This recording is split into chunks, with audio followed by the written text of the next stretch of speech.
अस्सलाम वालेकुम एवरीवन। क्या हाल है जनाब? I hope all of you are doing good. और today we are again with another very exciting episode of our live session with some of the good arm wrestlers in the world. And in continuation to that, today we have two very good arm wrestlers of this region. One is Usman Butt. He's from Pakistan. He is multiple title holders in Pakistan. Has competed with one of the best arm wrestlers and won many titles nationally. And along with him, we have a very respectable guest, Mr. Manoj. He's from India. He is also a multiple title holders, has represented India in different forums, and has been playing arm wrestling for quite a while. And today we will be discussing with them about their arm wrestling, about the current situation that they live in due to the COVID, and how arm wrestling has been coming along, and what are their future plans. So let's welcome them to the show. Assalamu alaikum. वालेकुम सलाम। उस्मान, मनोज कैसे हैं? हाय, ठीक हूँ। आप लोग कैसे हैं? फर्स्ट क्लास बहुत अच्छा लग रहा है आप दोनों को देखकर। और उस्मान भाई का लुक उस्मान चेंज तो हो गया। हाँ, उस्मान तो अभी हम बात कर रहे थे, ऐसा डैशिंग लुक आ गया कि मुझे लग रहा है इसको कोई किसी ड्रामे से या किसी सीरीज वगैरह से कोई कॉल वॉल आ जाएगी, ऐसी डैशिंग लुक के साथ आया है उस्मान। जबरदस्त। अगर कुछ तो हो ना। जबरदस्त जबरदस्त। क्या हाल है, कैसे हैं उस्मान? पहले आप बताएं क्या हालात हैं, हाउ इज एवरीथिंग? अल्हम्दुलिल्लाह ठीक ठाक, सब अल्लाह का शुक्र ठीक ठाक। सबसे पहले तो सलमान भाई थैंक यू सो मच कि आपने लाइव शो में बुलाया। Thank you. नहीं, ऐसी कोई बात नहीं है यार। हम लोगों का तो पर्पस यही है, the whole concept of these live sessions are to promote arm wrestling in this region. And जो हम पैशनेट लोग हैं about arm wrestling, we want to share with the world the kind of talent this region is producing. Pakistan, India, even Bangladesh, Iran, the whole region जो produce कर रहा है अच्छे arm wrestlers, जो अंदर ही हैं, वो दुनिया के सामने आए और हम लर्न करें दुनिया से और अपने टैलेंट को बाहर दिखाएं। तो ये पर्पस है। तो definitely this is for you guys. And Manoj, tell me about yourself, how are you, what's going on nowadays, क्या चल रहा है यार? Everything is good, but situation थोड़ा कोविड के लिए थोड़ा बिगड़ा हुआ है। पूरा इंडिया में केसेस थोड़ा ज्यादा है, बाकी सब ठीक है। और एबीएल आप लोग भी होप सब ठीक है और बहुत अच्छा कर रहा है। शोज वगैरह मैं भी लास्ट कुछ दिन से फॉलो कर रहा था, जैसे माइकल डॉट, इंडियन तेरजी, जील, वो लोग आ रहा था, तो काफी नॉलेज मिला। तो जब भी पॉसिबल हुआ मैं देखा, फिर अच्छा कर रहा है आप लोग। होप आप लोग भी सब अच्छा है। बहुत अच्छा लगता है यार, जब भी आप कमेंट करते हैं, आप आते हैं, हम देखते हैं, और बड़ा इनकरेजिंग होता है जब कोई पड़ोसी मुल्क से जो है कोई हमें देखे और अप्रिशिएट करे किसी एफर्ट को। So that is very heartfelt always. आप दोनों मुझे जरा बताएं इस वक्त what is the current situation of COVID over there, how is life, क्या चल रहा है? आप एक एक करके अगर रिस्पॉन्ड करते हैं, कोविड की वजह से कितना आप लोग इन्फ्लुएंस हुए हुए हैं और आपकी ट्रेनिंग कितनी इन्फ्लुएंस हुई है as an arm wrestler? Sir COVID तो देखिए, अब ये पूरी वर्ल्ड में इसने जो चीज़ें आप सामने हैं कि कोविड से हर जो मामूलाती ज़िंदगी है वो बिल्कुल मफलूज होकर रह गई है, कि सब चीज़ें रुक गई है। जो चीज़ें जा रही थी स्मूथली, वो सब कुछ रुक गई। तो जितनी भी स्पोर्ट्स थी, इवन के बिजनेस वगैरह सब बंद है आजकल ये कोविड की वजह से। और दूसरी बात ट्रेनिंग जाहिर सी बात है, अगर जिम नहीं खुलते तो स्पोर्ट्स मैन के लिए तो उससे बड़ा और कुछ नहीं हो सकता कि वो ट्रेनिंग कहाँ करेगा। घर में अगर बात करते हैं तो घर में तो ज़्यादा से ज़्यादा क्या कर लेगा, पुशअप्स कर लेगा, चिनअप्स कर लेगा, तो या फिर और इसके अलावा तो अगर कोई थोड़ा बहुत सामान हो, डंबल्स वगैरह हो, तो उसके साथ कर सकता है। और यही चीज़ें अब ट्रेनिंग वगैरह तो फिलहाल ऐसे कोविड की वजह से बिल्कुल मुतासिर हुई है, इसमें आप उसमें तो कोई दो राय है ही नहीं ना। मनोज, आप बताएं आपकी तरफ क्या सिचुएशन है, बीमारी की कितना फैला हुआ है, लोग कितने इन्फ्लुएंस हुए हैं इससे, और एज एन एथलीट आप बताएं कि क्या सिचुएशन है वहां पर। जी सलमान भाई, अभी इधर तो इंडिया में सिचुएशन काफी खराब है कुछ दिन से। केसेस रैपिडली बढ़ रहे हैं, इंक्रीज हो रहा है। तो लॉकडाउन था, अभी लॉकडाउन उठ गया, फिर भी स्टेट वाइज कोई कोई स्टेट में फिर अभी भी लॉकडाउन है। केसेस काफी रैपिडली बढ़ रहा है, जैसे मुंबई, चेन्नई हो गया, दिल्ली हो गया। तो काफी इंक्रीज है, और एथलेट के लिए बहुत खराब सिचुएशन है। कोई भी स्पोर्ट्स अच्छा से नहीं हो रहा है, इवन ट्रेन नहीं कर पा रहा है। तो लास्ट 3 मंथ से, 3.5 मंथ से ऑलमोस्ट अब जितना भी एथलीट देखिएगा, ऑलमोस्ट ट्रेनिंग स्टॉप बता सकते हैं। क्योंकि प्रोफेशनल लेवल में कोई भी एथलीट अगर कॉम्पीट करता है तो उसका ट्रेनिंग भी उस हिसाब से होता है।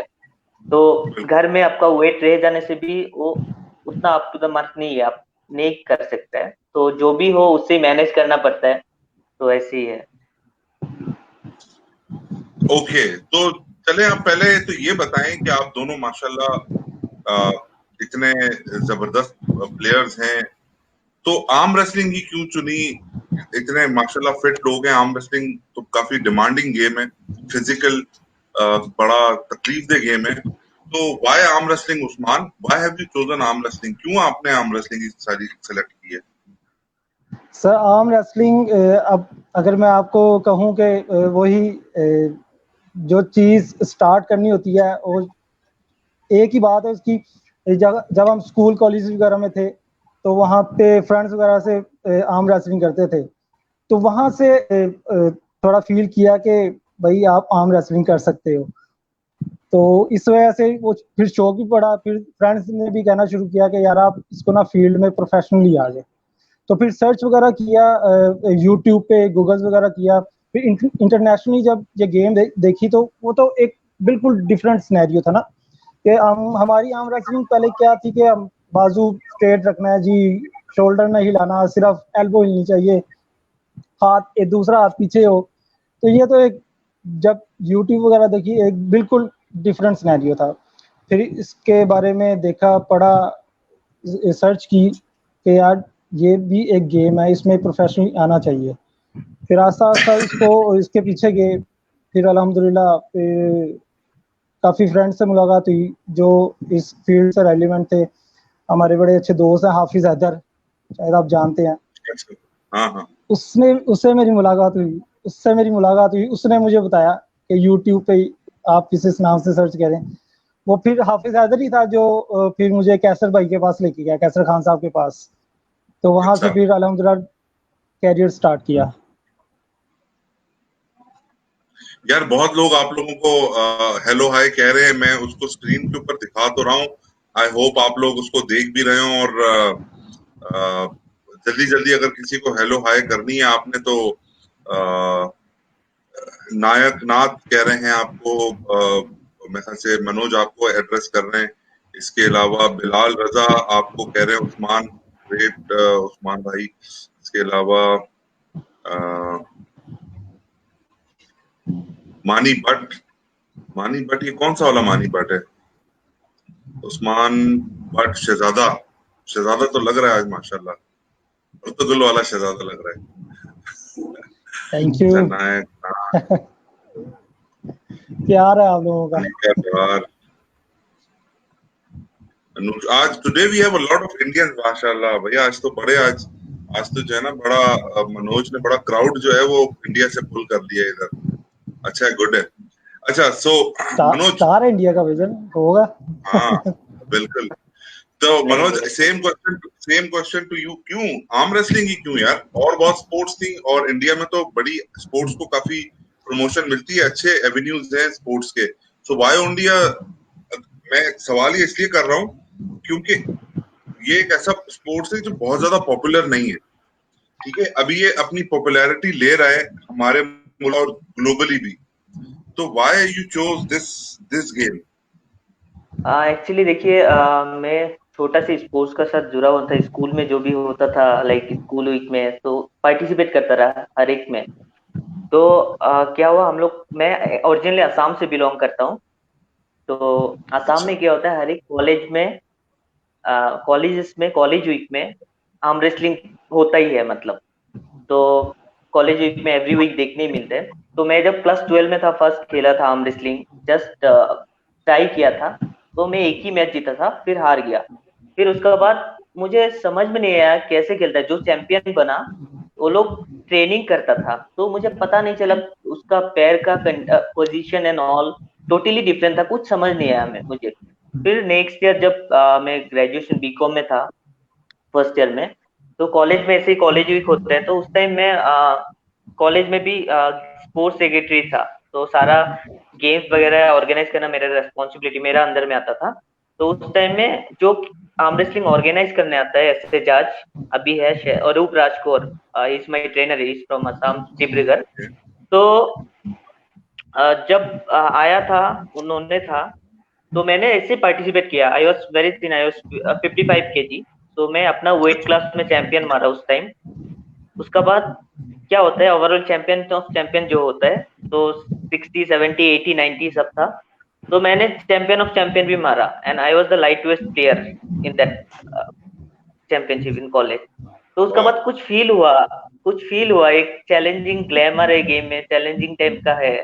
तो जो था अरूप राज को, जो अभी करेंटली मेरा ट्रेनर है, तो मुझे बोला था तुम प्रैक्टिस करने से अच्छा प्लेयर बन सकता है। तो मैं उनको बोला कि कोई छोटा मोटा गेम होने से बताइए। तो मुझे फिर कुछ दिन बाद मिला था, मिलने के बाद बोला कि जिम वूम जाते हो? मैं बोला नहीं जाता हूँ। तो बोला कि हम इधर ट्रेनिंग करते हैं, इतना बजे शाम 7 बजे आ जाना, 1.5 मंथ बाद डिस्ट्रिक्ट चैंपियनशिप है। तो ऐसे ही जर्नी स्टार्ट हुआ। तो आफ्टर 1.5 मंथ डिस्ट्रिक्ट खेला, उसमें भी प्लेस आया था, गोल्ड आया था। फिर उसके बाद स्टेट, देन मेरा फर्स्ट नेशनल था 2014 में आगरा में भी। तो ऐसे ही जर्नी स्टार्ट हुआ आर्म रेसलिंग का। फिर जबरदस्त यार। 2015 में और फिर आपके ट्रेनर अभी 2015 हमारे में साथ हैं, अरूप राज को, कंवर को हम वेलकम करते हैं और हम बहुत अप्रिशिएट करते हैं। हमारी ये आज की इन्होंने लाइव सेशन को जो है वो ये देख रहे हैं, और इस स्पोर्ट्स को, इस रीजन को इतना अच्छा प्लेयर उन्होंने दिया है। So we are very happy for that. हाँ, आप कुछ कह रहे थे, सॉरी। फिर वही ऐसे जर्नी चालू हुआ। फर्स्ट नेशनल था 2014, फिर 2015 नेक्स्ट नेशनल का बाद फर्स्ट नेशनल में मेरा ब्रोंज आया था। फिर नेक्स्ट नेशनल हुआ, नेशनल के बाद मुझे मौका मिला इंडिया रिप्रेजेंट करने का। फर्स्ट वर्ल्ड चैंपियनशिप था मलेशिया में। तो ऐसे ही जर्नी स्टार्ट हुआ। सितंबर में मैंने वर्ल्ड चैंपियनशिप खेला। फिर 2015 में मैं लाहौर भी आके गया था, इंडो पाक में। तो ऐसे ही चालू हुआ जर्नी आर्म रेसलिंग का। तो आप लोगों ने एक बड़ा ही जबरदस्त इवेंट जो हमारा हुआ था, इंडिया वर्सेस पाकिस्तान वाली जो टीम्स आई थी, कैसा एक्सपीरियंस था? जरा पहले उस्मान आप अपना एक्सपीरियंस बताएं, और फिर माशाल्लाह you are the champ in that. तो अपना अपना एक्सपीरियंस बताएं, कैसा रहा था वो खेलने का, और क्या लर्निंग रही थी वहां पर इंडियन प्लेयर्स के साथ खेलकर? सर एक्सपीरियंस अल्हम्दुलिल्लाह बहुत ही अच्छा था, एक्सपीरियंस था। सॉरी यहाँ पे ना लाइट चली गई है। हाँ, वो हमें अंदाजा हो गया। यहाँ पे हमारे हालात भी इसी तरह के होते हैं। हाँ आप कंटिन्यू करें। एक्सपीरियंस अल्हम्दुलिल्लाह बहुत अच्छा था कि एक इंटरनेशनल, जाहिर सी बात है इंडो पाक ये इंटरनेशनल इवेंट था एक, कि इनसे हम पाकिस्तान में तो खेल रहे थे। जब कोई बाहर का प्लेयर आया तो उससे खेल के कुछ चीज़ें सीखने को मिली, और बड़ा अच्छा एक्सपीरियंस भी था कि एक वहाँ से भी अपने वो नेशनल चैंपियन था, और यहाँ से भी उससे खेल के बहुत कुछ सीखने को भी मिला। और फाइट अल्हम्दुलिल्लाह वाज वेरी गुड, मजा आया खेल के। बहुत अच्छा प्लेयर था गुरी क्वाबल। मनोज, आप बताएं कैसा रहा था, और आप कहाँ तक इसमें गए थे? जी 2015 में मैं वर्ल्ड चैंपियनशिप में जैसे गया था मलेशिया में, तो उधर उधर मैं बिलो 55 केजी सीनियर मैन में पार्टिसिपेट किया। फिर सितंबर में मलेशिया जाने के बाद नवंबर में पाकिस्तान में इंडो पाक चैंपियनशिप। तो फेडरेशन से मुझे बोला गया कि यूथ कैटेगरी में खेलना है। वेट क्लास वगैरह कुछ उस टाइम मालूम नहीं था, तो यूथ था, बिलो 22 ईयर्स का था, उसमें अनलिमिटेड वेट क्लास था। तो उसमें मैं था 55 केजी का। मुझे पता नहीं था किसका साथ फाइट है। कुछ दिन बाद जब कंफर्म हुआ फिर पता चला आशा चौधरी अच्छा आर्म रेसलर है पाकिस्तान से, तो उनका साथ था मेरा जो फाइनल था। He was I think 85 KG champion Pakistan national that time. तो वेट डिफरेंस काफी था, लेकिन अच्छा एक्सपीरियंस था और बहुत ज्यादा रेस्पेक्ट मिला आके उधर। गुड और अच्छा वेलकम किए लोग ने।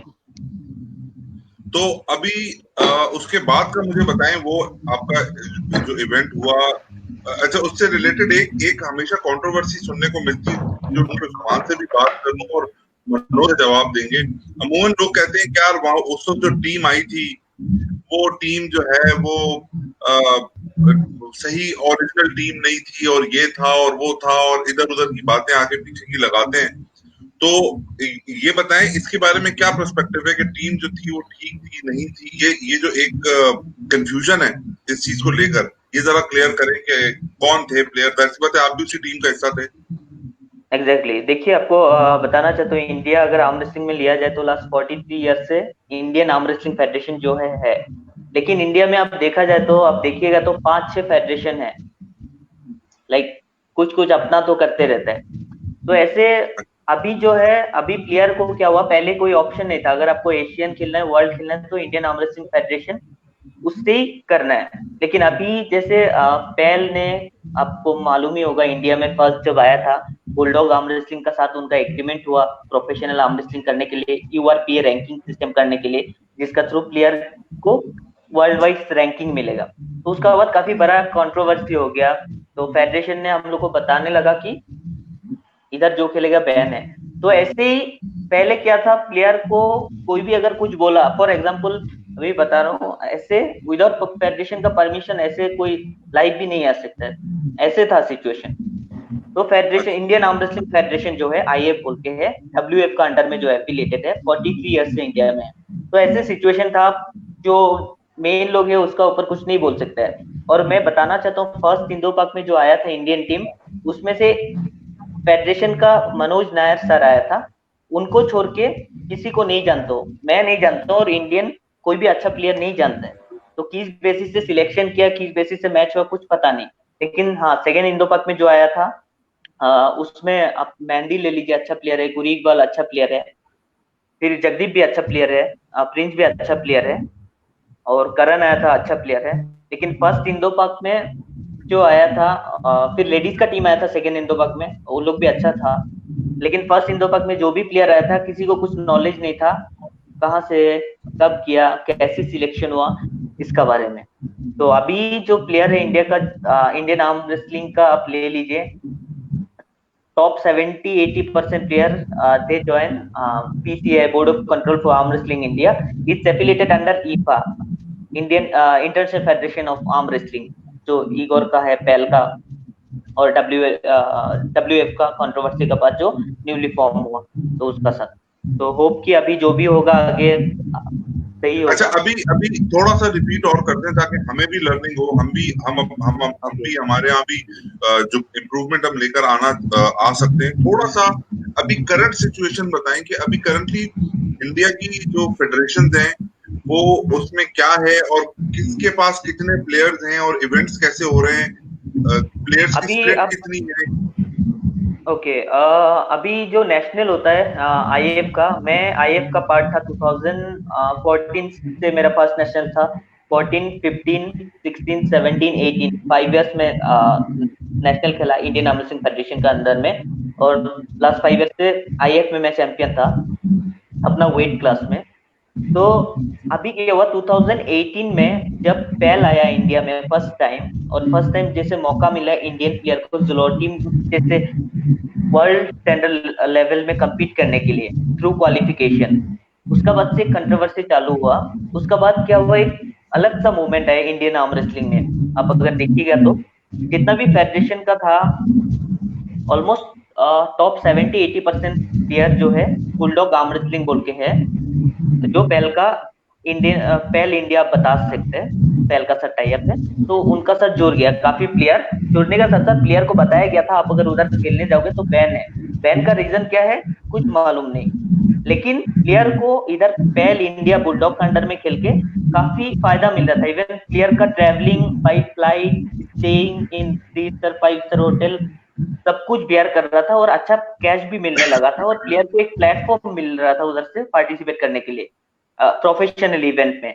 पेल का जो इवेंट होता है जुलोटी टूर का क्वालिफिकेशन वगैरह, इवन उस इवेंट में जो चैंपियन मरता है, ओवरऑल चैंपियन ऑफ चैंपियन, उनको स्पॉन्सर भी करता है जो फेडरेशन बुलडॉग आर्म रेसलिंग बाहर जाने के लिए। तो ऐसे था, लेकिन फेडरेशन का पास क्या था, पता है कि जो भी जाएगा प्लेयर उधर जाने से नहीं खेल पाएगा, बैन है, लेकिन वैलिड रीजन कुछ नहीं था। तो अभी देखा जाए तो जो इंडिया में इंडियन आर्म रेसलिंग फेडरेशन जो है, उनका पास भी नेशनल में काफी अच्छा होता है, अराउंड 500-600 प्लेयर होता है नेशनल में। लेकिन जितना अच्छा आर्म रेसलर था तो डिवाइड हो गया, अब पीसीआई जो न्यूली फॉर्म फेडरेशन है उसमें जोड़ गया ईपा का अंडर में। ठीक है, ये तो ये इस वक्त का मतलब ये स्ट्रक्चर है। पूछने का मकसद ये था कि हम जरा, क्योंकि हम भी अपने आप को इस वक्त एस्टेब्लिश कर रहे हैं और हम चाह रहे हैं कि हमारी फेडरेशन और हमारी यहाँ पे जितनी भी लीग्स हैं उसके अंदर एक थोड़ी हार्मनी क्रिएट हो और अच्छे से अच्छे मैचेस हो, हमारे जो प्लेयर्स हैं उनको रेगुलर इवेंट्स मिले। तो उसका पर्पस ये था कि हमें जरा समझ में आए कि हमारे पड़ोसी मुल्क में बेसिकली हो क्या रहा है इस वक्त।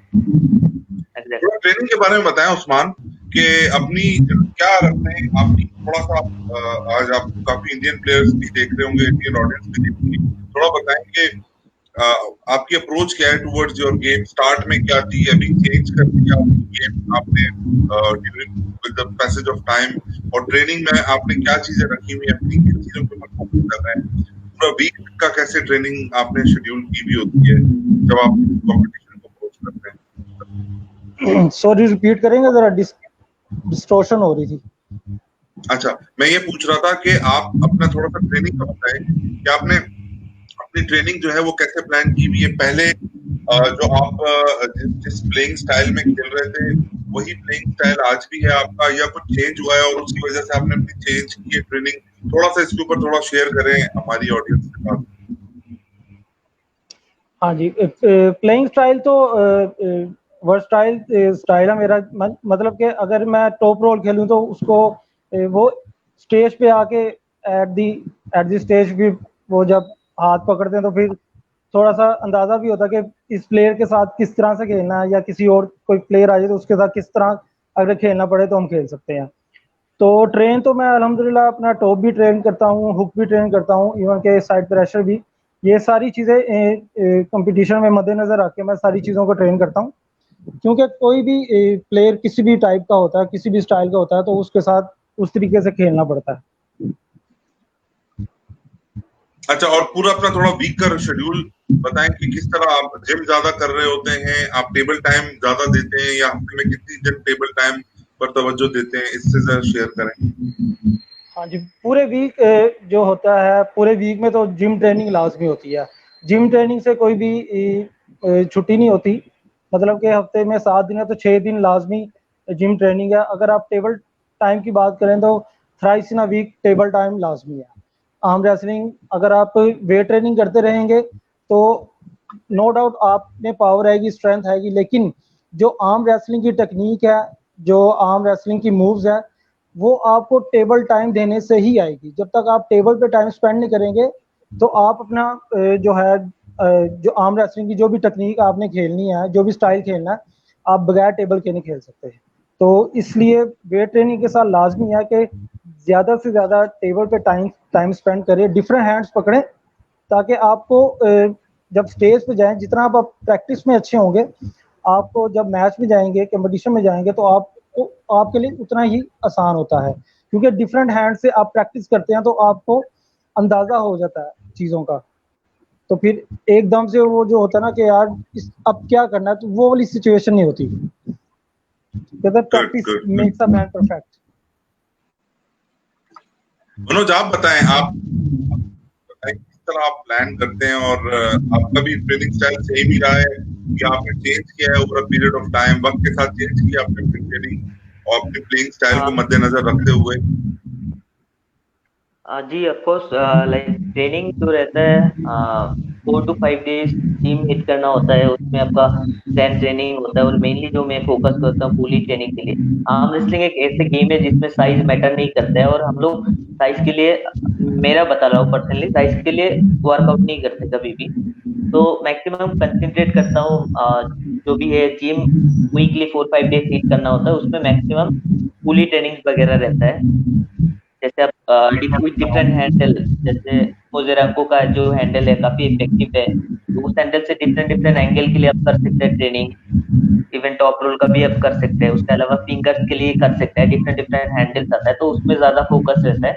उसके अलावा एक दिन रेस्ट रहता है, मान लीजिए मैं मंडे से अगर किया, तो कोई इवेंट अगर नजदीक रहता है तो 5 दिन हीट करना होता है जिम ट्रेनिंग के लिए। अगर कोई इवेंट नहीं है, नॉर्मली 4 डेज।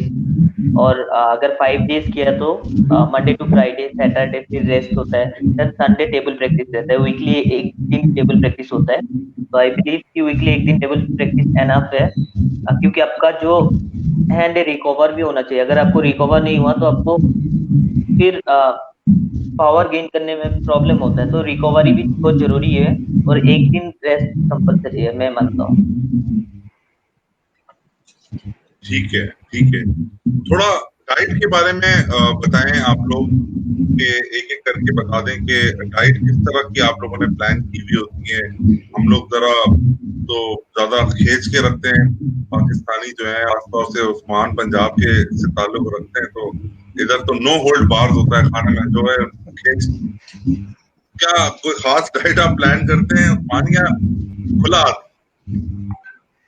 सर सबसे पहले तो मैं डाइट, अगर आप पूछे कंपटीशन जब करीब होता है तो जाहिर सी बात है उसके लिए डाइट टोटली डिफरेंट हो जाती है, कि आपको दिन में 5 से 6 मील भी लेने पड़ते हैं, वो डिफरेंट डिफरेंट टाइम्स पे। तो जब चैंपियनशिप करीब होती है तो डाइट बिल्कुल मुख्तलिफ होती है। अगर ऑफ सीजन है, जिस तरह कंपटीशन नहीं है, तो फिर जो भी आ रहा है वो स्वाब समझ के खा लें।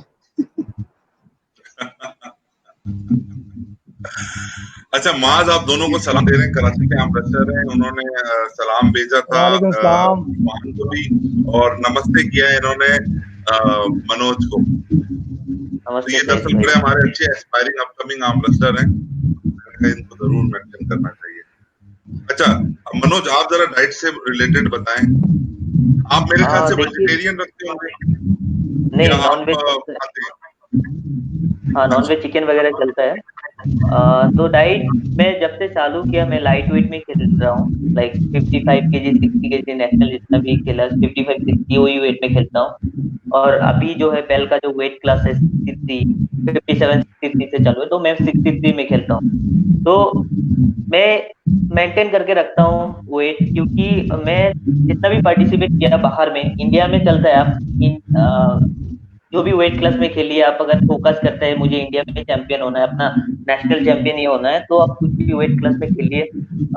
ऊपर वेट क्लास बहुत ज्यादा टफ रहता है, जैसे उस्मान भाई लोग 90 kg 85 kg में खेलते हैं, तो उस हिसाब से क्या होता है बाहर में वर्ल्ड स्टैंडर्ड में, अब सबको पता ही है, हाँ 80 में खेलता है तो जोलोएव रहता है, तो एनरी शॉशो वगैरह रहता है, तो नेक्स्ट लेवल का कंपटीशन रहता है। तो मेरा जो एक्सपीरियंस 2015 वर्ल्ड, 16 वर्ल्ड, 18 वर्ल्ड, तो उसमें क्या होता है लाइट वेट का, मैं बिलीव करता हूँ इंडियन के लिए लाइट वेट में थोड़ा बहुत चांस रहता है, आप अच्छा से प्रैक्टिस करें तो। हेवी वेट में भी चांस है, बहुत ज्यादा मेहनत करना पड़ेगा, तो उस हिसाब से मैं अपना वेट मेंटेन करता हूँ, उस हिसाब से डाइट भी मेंटेन करना पड़ता है। तो काफी ज्यादा वो ऊपर लेके नहीं जाता हूँ, अगर ऑफ सीजन में ऊपर चला भी जाता है तो जब चैंपियनशिप वगैरह रहता है, car like intake, sugar intake, salt intake वो रिड्यूस करना पड़ता है, उस हिसाब से थोड़ा बहुत जरूरत पड़ा तो कार्डियो भी इंक्लूड करना पड़ता है आपका ट्रेनिंग में, क्योंकि एक लाइट वेट प्लेयर के लिए हमेशा रहता है आप सब कुछ खा नहीं सकते हैं, तो ऐसे ही मेंटेन करना पड़ता है। अच्छा ये एक कमेंट हमारे पास आया कि today the best player under 70 middle weight in India is Akash Kumar. कौन है आकाश कुमार? जी आकाश कुमार अच्छा प्लेयर है, इंडियन 70 kg नेशनल चैंपियन है। रिसेंटली वो पहले खेलता था 65 ऐसे कुछ में, तो रिसेंटली दिल्ली आकाश में नेशनल कुमार, बस हमारा। आई एम नॉट रॉन्ग, हाँ हाँ, वो पाकिस्तान जब आया था हमाद के साथ उसका मैच था शायद। नहीं आकाश नहीं, वो कुमार, जगदीप कुमार था, जगदीप कुमार काफी सॉरी अच्छा सॉरी, प्लेयर है। हाँ वो जगदीप कुमार, सॉरी। आकाश कुमार इंडिया से हफीज ही है, समिति की जगह। हफीज नाजी सलाम दे रहे हैं आपको उस्मान। वालेकुम सलाम हफीज भाई। अच्छा जी, और अब हमारे बड़े सीनियर प्लेयर फरहाद साहब आ गए हैं, इनको इनका भी मैं सलाम आप लोगों को भिजवा दूं। ये बड़ा जरूरी होता है बीइंग अ होस्ट के सबके मैसेजेस अक्रॉस जाने चाहिए। फरहाद से आई गेस आपका मनोज तारुफ नहीं होगा। फरहाद हमारे इस वक्त टॉप जो हमारे प्लेयर्स हैं इस वक्त पाकिस्तान के अंदर, फरहाद इज अमंग दोस्त। नो तो डाउट, उस्मान नो आपको डाउट। भी सलाम दे रहे हैं और आपको भी विशेष दे रहे हैं मनोज। हाय फैजल भाई। सलाम फरहाद भाई। अच्छा, मेराज खालिद साहब है ये भी एक बहुत अच्छे हमारे प्रमोटर हैं और हमें इनकरेज करते हैं। इन दोनों ने डाइट प्लान से रिलेटेड इन्होंने सवाल किया है, तो डाइट प्लान का तो थोड़ा सा मेराज आपको आप बैक करके सुन लीजिएगा अगर आपने ना सुना हो। डाइट के ऊपर इन दोनों ने जो है वो अपना दे दिया है। अच्छा, चले एक थोड़ी सी स्पाइस मिर्ची डालते हैं डिस्कशन के अंदर। मनोज एक बात बताएं कि आपका क्या ओपिनियन है कि पाकिस्तानी प्लेयर्स जो हैं या पाकिस्तानी जो है वो जेनेटिकली तगड़े हैं कंपेयर टू इंडियन प्लेयर्स के? मैं जो देखता हूँ इंडियन और पाकिस्तानी ऑलमोस्ट एक ही जैसे लगता है मेरा ख्याल से, मैं जितना देखता हूँ। अभी ट्रेनिंग का ऊपर डिपेंड करता है कैसे ट्रेनिंग करता है, आपका गोल का ऊपर डिपेंड करता है आपका गोल क्या है। अगर आपका गोल है नेशनल में अच्छा करना है तो उस हिसाब से हम लोग तैयारी करते हैं। जैसे फॉर एग्जाम्पल उस्मान भाई का है कि सीसी मारना ही है, तो उस हिसाब से ज्यादा मेहनत करेगा। पाकिस्तान का अंदर टॉप में रहना है, सीसी मारना है। अगर ऐसे कोई प्लेयर करेगा अपना वेट क्लास में चैंपियन होना है तो उस हिसाब से वो ट्रेनिंग करेगा। अगर किसी का है मुझे वर्ल्ड के लिए एशिया के लिए तैयारी करना है, उस हिसाब से ट्रेनिंग रहता है। तो मैं बिलीव करता हूँ जैसे ट्रेनिंग रहता है प्लेयर स्ट्रांग होते जाता है, ऐसे कुछ नहीं है। बट जेनेटिकली अगर पूछा जाए तो ऑलमोस्ट सेम ही लगता है मेरा ख्याल से, बट ट्रेनिंग का अच्छा, ऊपर आप डिपेंड अब होता आप अब आप अब आपकी चूंकि डाइट जो है वो ज्यादातर वेज के ऊपर बेस्ड है, मनोज से मैं सवाल कर रहा हूँ। और आजकल वेगन कॉन्सेप्ट बहुत ज्यादा आ गया है बॉडी बिल्डर्स के अंदर भी और एथलीट्स के अंदर भी, कि वो वेगन एक बाकायदा कैटेगरी हो गई है वेगन प्लेयर्स या वेगन एथलीट्स। तो आपको कभी फील हुआ है कि बीइंग वेजिटेरियन आपको इस तरह के इंटेंस स्पोर्ट्स के अंदर, जिसमें आप हर दूसरे दिन अगर आप देखते हैं जो बड़े बड़े प्लेयर्स हैं ड्रुपिन वगैरह हो गए या ये जितने भी प्लेयर्स हैं, जब कभी अपनी फेसबुक के ऊपर या अपनी सोशल मीडिया के ऊपर अपनी तस्वीरें या शेयर करते हैं तो ये खूब मांस मच्छी खा रहे होते हैं और प्रोटीन ले रहे होते हैं, तो है। जी सलमान आपको भाई, फील होता है कि मैं एक्चुअली वेजिटेरियन नहीं हूँ। चिकन वगैरह अच्छा इंटेक करना होता है। हाँ, तो भी अच्छा, तो यानी कि जैसे आप you are not a vegan, you are vegetarian vegetarian. Okay, तो इसका मतलब ये कि आपकी टीम के अंदर कभी कोई इस तरह का प्लेयर आपको मिला या कभी आपकी डिस्कशन हुई कि जो प्लेयर जो हैं वो वेजिटेरियन हो या प्योरली वेज के ऊपर रहते हों? जी, पंजाब से कोई कोई है, हरियाणा से कोई कोई है, तो बिल्कुल प्योर वेजिटेरियन है। बट इंडिया का सीसी भी बन चुका है, इंडिया का हैवीवेट चैंपियन भी बन चुका है, ऐसे भी है। और मैक्सिमम जो है प्लेयर।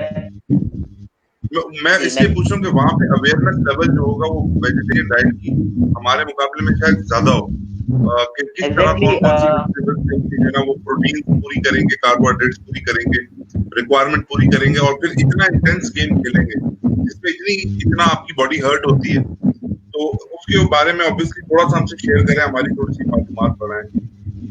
देखिए, वेजिटेरियन जो एथलेट लोग हैं, आप अगर मुझे पूछिएगा तो आउट ऑफ 100% जो आर्म रेसलर का बात कर रहा हूँ मैं, आउट ऑफ 100% 70-80% लोग चिकन इंटेक करता है प्रोटीन के लिए।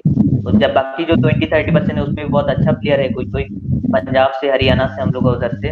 तो कभी कभी पूछता हूँ क्या इंटेक करता है, तो जैसे हो गया पनीर, देसी घी वगैरह, फिर ज्यादातर जो है ड्राई फ्रूट्स लेता है, मिल्क लेता है, प्योर मिलता है सब कुछ, तो शायद उसके लिए अच्छा रहता है, हेल्दी रहता है उन लोग के लिए। ओके।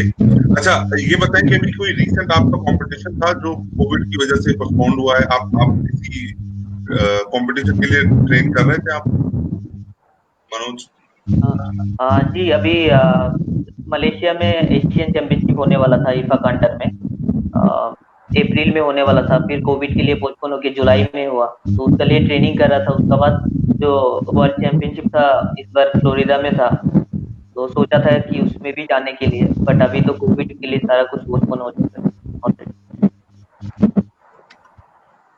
हाँ, ऑब्वियसली कोविड की वजह से तो सिचुएशन जो है वो भारत दुनिया में इतनी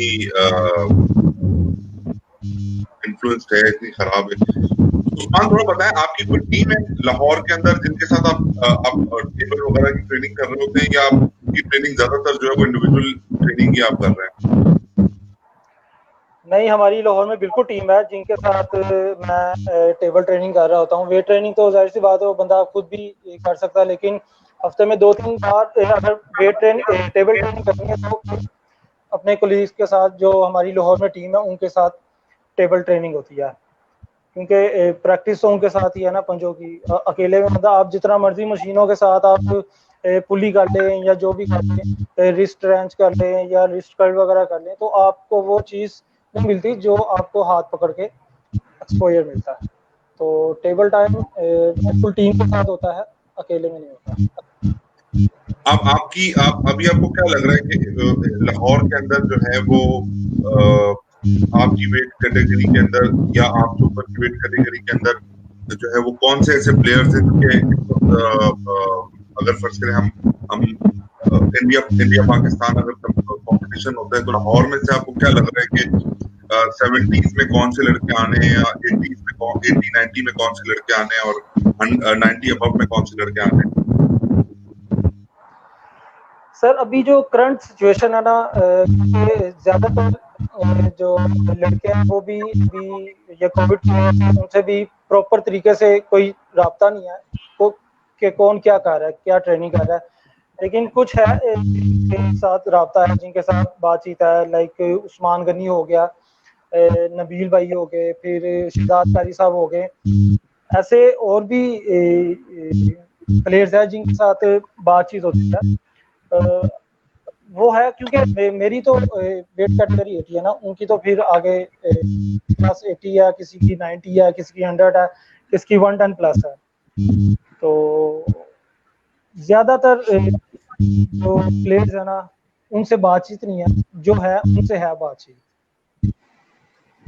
अच्छा उस्मान, थोड़ा सा हमें बताएं, 2-4 लोगों ने सवाल किया, मैंने पढ़ा, 2-4 लोगों ने कर दिए सवाल, तो मैं आपसे पूछता हूँ, थोड़ा सा बताएं आपका जो फाइनल था पाकिस्तान इंडिया का जो आप जीते थे, वो उसमें जब आप नाम कॉल आउट हुआ और आप उठकर स्टेज तक गए, तो ऑब्वियसली एक नर्वसनेस होगी कि यार मैं मतलब इस वक्त तो मतलब ऐसा लग रहा है कि बॉर्डर के ऊपर एक तरफ इंडियन फौज है, एक तरफ पाकिस्तानी फौज है, और उस्मान अगर तू हार गया तो फिर तेरी तो जो है ना यहाँ सिक्का बोटी हो जानी है।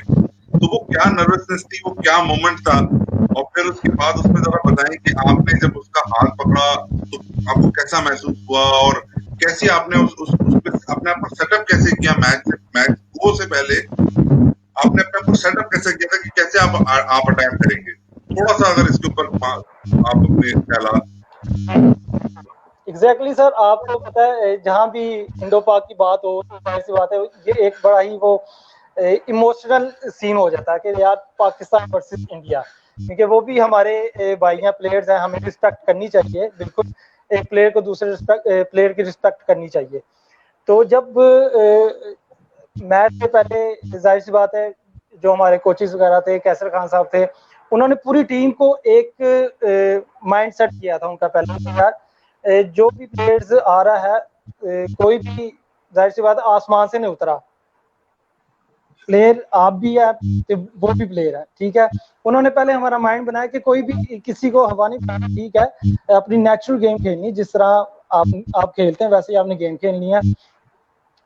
और उसके अलावा फिर जब एट द टाइम जब स्टेज सजा, एक प्रेशर, बहुत ज्यादा प्रेशर हमें तो एज अ पाकिस्तानी, क्योंकि पाकिस्तान में ही ये कंपटीशन हो रहा था, पाकिस्तानी प्लेयर्स को ज्यादा टेंशन थी कि यार अगर यहाँ पे अपने मुल्क में आके अगर इंडियन प्लेयर्स आपको डिफीट कर जाते हैं तो यार सोचो कि आपके साथ क्या होगा, क्योंकि इसकी हाइप भी बहुत क्रिएट थी यार।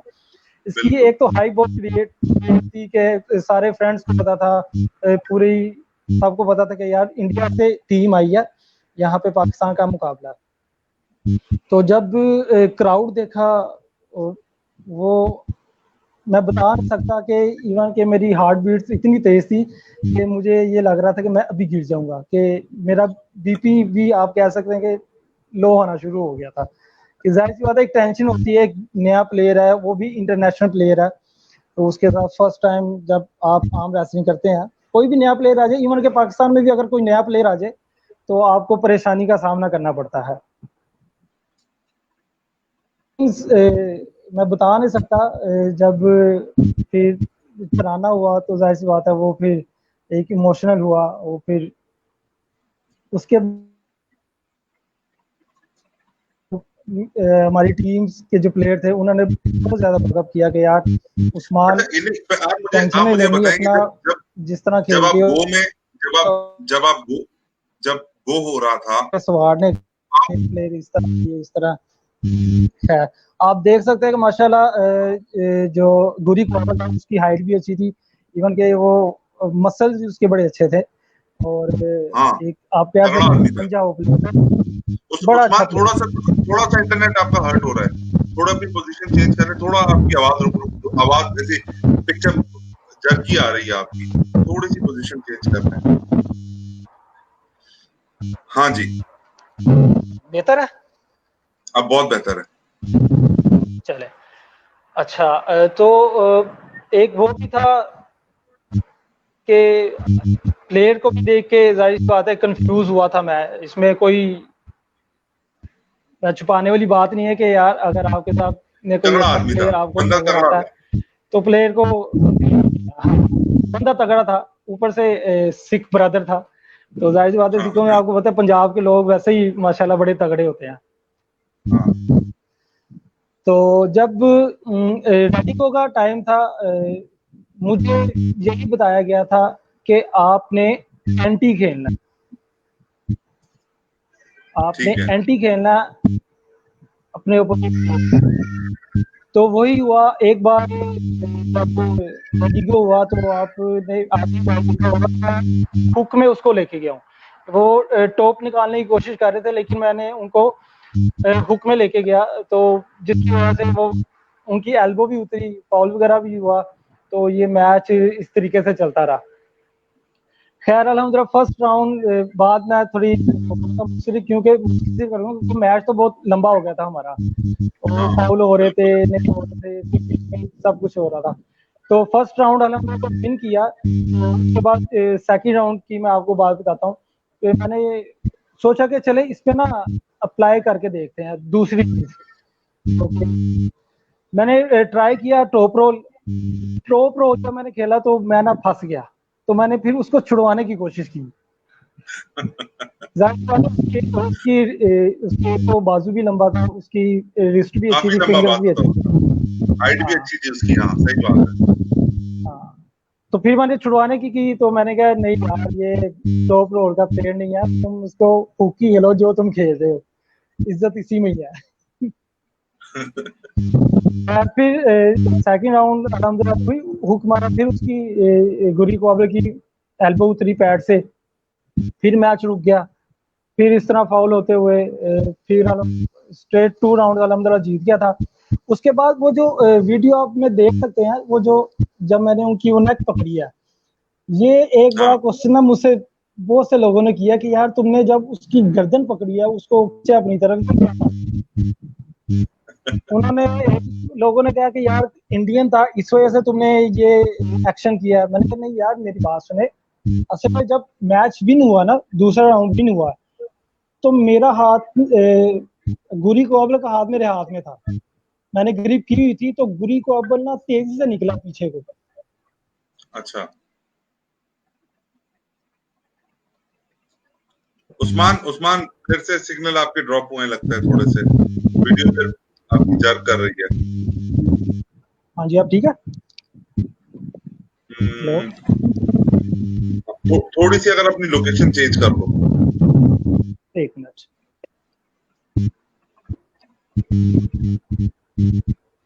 हमें लाइट में भी मसला, मच बेटर। हाँ तो अब ठीक आ रही है आवाज? बिल्कुल ठीक है। तो जब वो बिली गोबल तेजी से निकला तो बीवी थी, तो उनको जर्क लगा।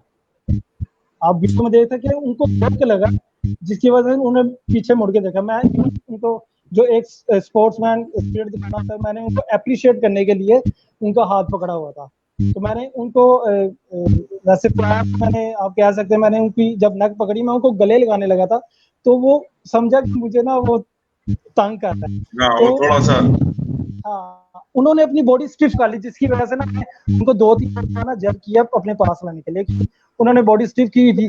तो मैंने उनको हाथ छोड़ दिया, फिर मैंने पैड पे भी हाथ मारा। मैंने कहा ठीक है, ऐसे तो भी वजह ऐसी, लेकिन वो उसके बाद हीट ऑफ द मोमेंट भी होता है। देखिए गेम इतना एग्रेसिव है कि आप जो है वो उस टेबल के ऊपर जो है ना, आपका आधा तो मामला कहीं और गया हुआ होता है, बस आपका एक एग्रेशन होता है और आपका जो है वो गेम के ऊपर आपका स्ट्रेटेजी होती है कि आपने क्या करना है। हाँ, तो बड़ा खैर भारत बहुत यादगार मैच था और आपकी जिंदगी का एक बहुत बड़ा मैच था, हम लोगों के लिए बहुत बड़ा मैच था। और अब हम लोग उसके बाद बढ़ कि अब अगला पाकिस्तान इंडिया कब होगा। तो आप मनोज, आप बताएं, आपको क्या चांसेस नजर आते हैं इस चीज के? जो हमारे व्यूअर हैं मिराज खालिद साहब, इन्होंने भी एक सवाल किया कि when is upcoming Pakistan India टाकरा, आपको क्या नजर आता है, क्या पॉसिबिलिटी है इसकी?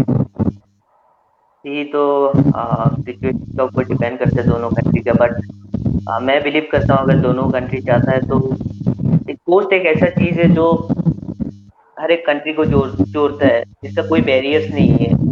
पोस्ट एक ऐसे ब्रिज है जो कि खराब सा खराब हालत को भी अच्छा बना सकता है, मैं बिलीव करता हूँ। तो अगर दोनों कंट्री चाहता है, दोनों प्लेयर भी एग्री रहता है, तो इन केस अगर पाकिस्तान में भी नहीं हो पाता है, इंडिया में भी नहीं हो पाता है, तो ऐसे भी ऑप्शन है नियर बाई कंट्री, दुबई नहीं तो कहीं भी कर सकता है। तो आई बिलीव कि होना चाहिए इंडो पाक चैंपियनशिप, काफी अच्छा रहता है। कैसर भट्ट साहब भी ट्राई भी कर रहे थे। पिछले साल की भी कुछ इस तरह की स्ट्रेटेजी बन रही थी, लेकिन शायद वो आपकी इंडियन आर्म रेसलिंग फेडरेशन के साथ ही उसको लिंकअप करते, वो शायद दुबई में कोई न्यूट्रल वेन्यू के ऊपर ही, जिस तरह क्रिकेट हो रहा था इंडिया पाकिस्तान के बीच में, कोई न्यूट्रल वेन्यू ही फाइनलाइज हो रहा था। तो लेकिन ड्यू टू सम रीजन वो खैर बहरहाल एग्जीक्यूट नहीं हो पाया। आपसे सवाल किया है उस्मान, एक हमारे व्यूअर ने, कि Usman Butt can you tell me how many years you have been playing? कितने साल हो गए उस्मान आपको बताएं? प्रोफेशनली जो मैंने आर्म रेसलिंग स्टार्ट की थी, 2009 में स्टार्ट की थी। ठीक है। दिलीप कह रहे हैं कि Indian players are more stronger than Pakistani players. ये तो दिलीप साहब टेबल पे ही पता चलेगा, ये तो जो है इसका तो जो है वो रिकॉर्ड कुछ और कह रहा है। ये डायरेक्ट लेकिन हैविंग सेड दैट, जितना हमने समझा है और हमने जो मालूमात की है, मनोज की तरह के कई ऐसे प्लेयर्स हैं जिन्होंने इन रिसेंट पिछले 4-5 सालों में इंडियन आर्म रेसलिंग और इंडियन आर्म रेसलर्स वाकई बहुत इम्प्रूव किया। इंडियन आर्म रेसलिंग ने बहुत इम्प्रूव किया।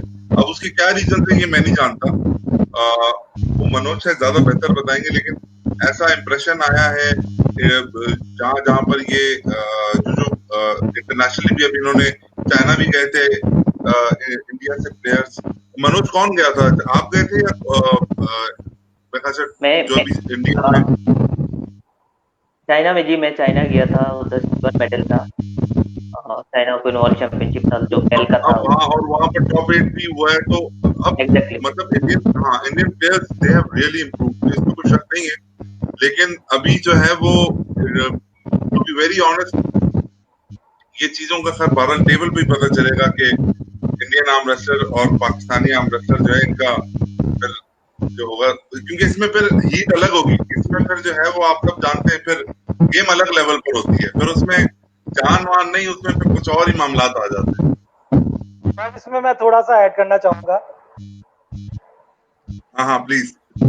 ये है कि देखें, प्लेयर्स जो है हर बंदा मेहनत करता है, ठीक है, एट द एंड रिवार्ड उसे उसकी अपनी मेहनत का मिलता है, ठीक है। ये तो अब होता है ना कि आपने कितनी मेहनत की है।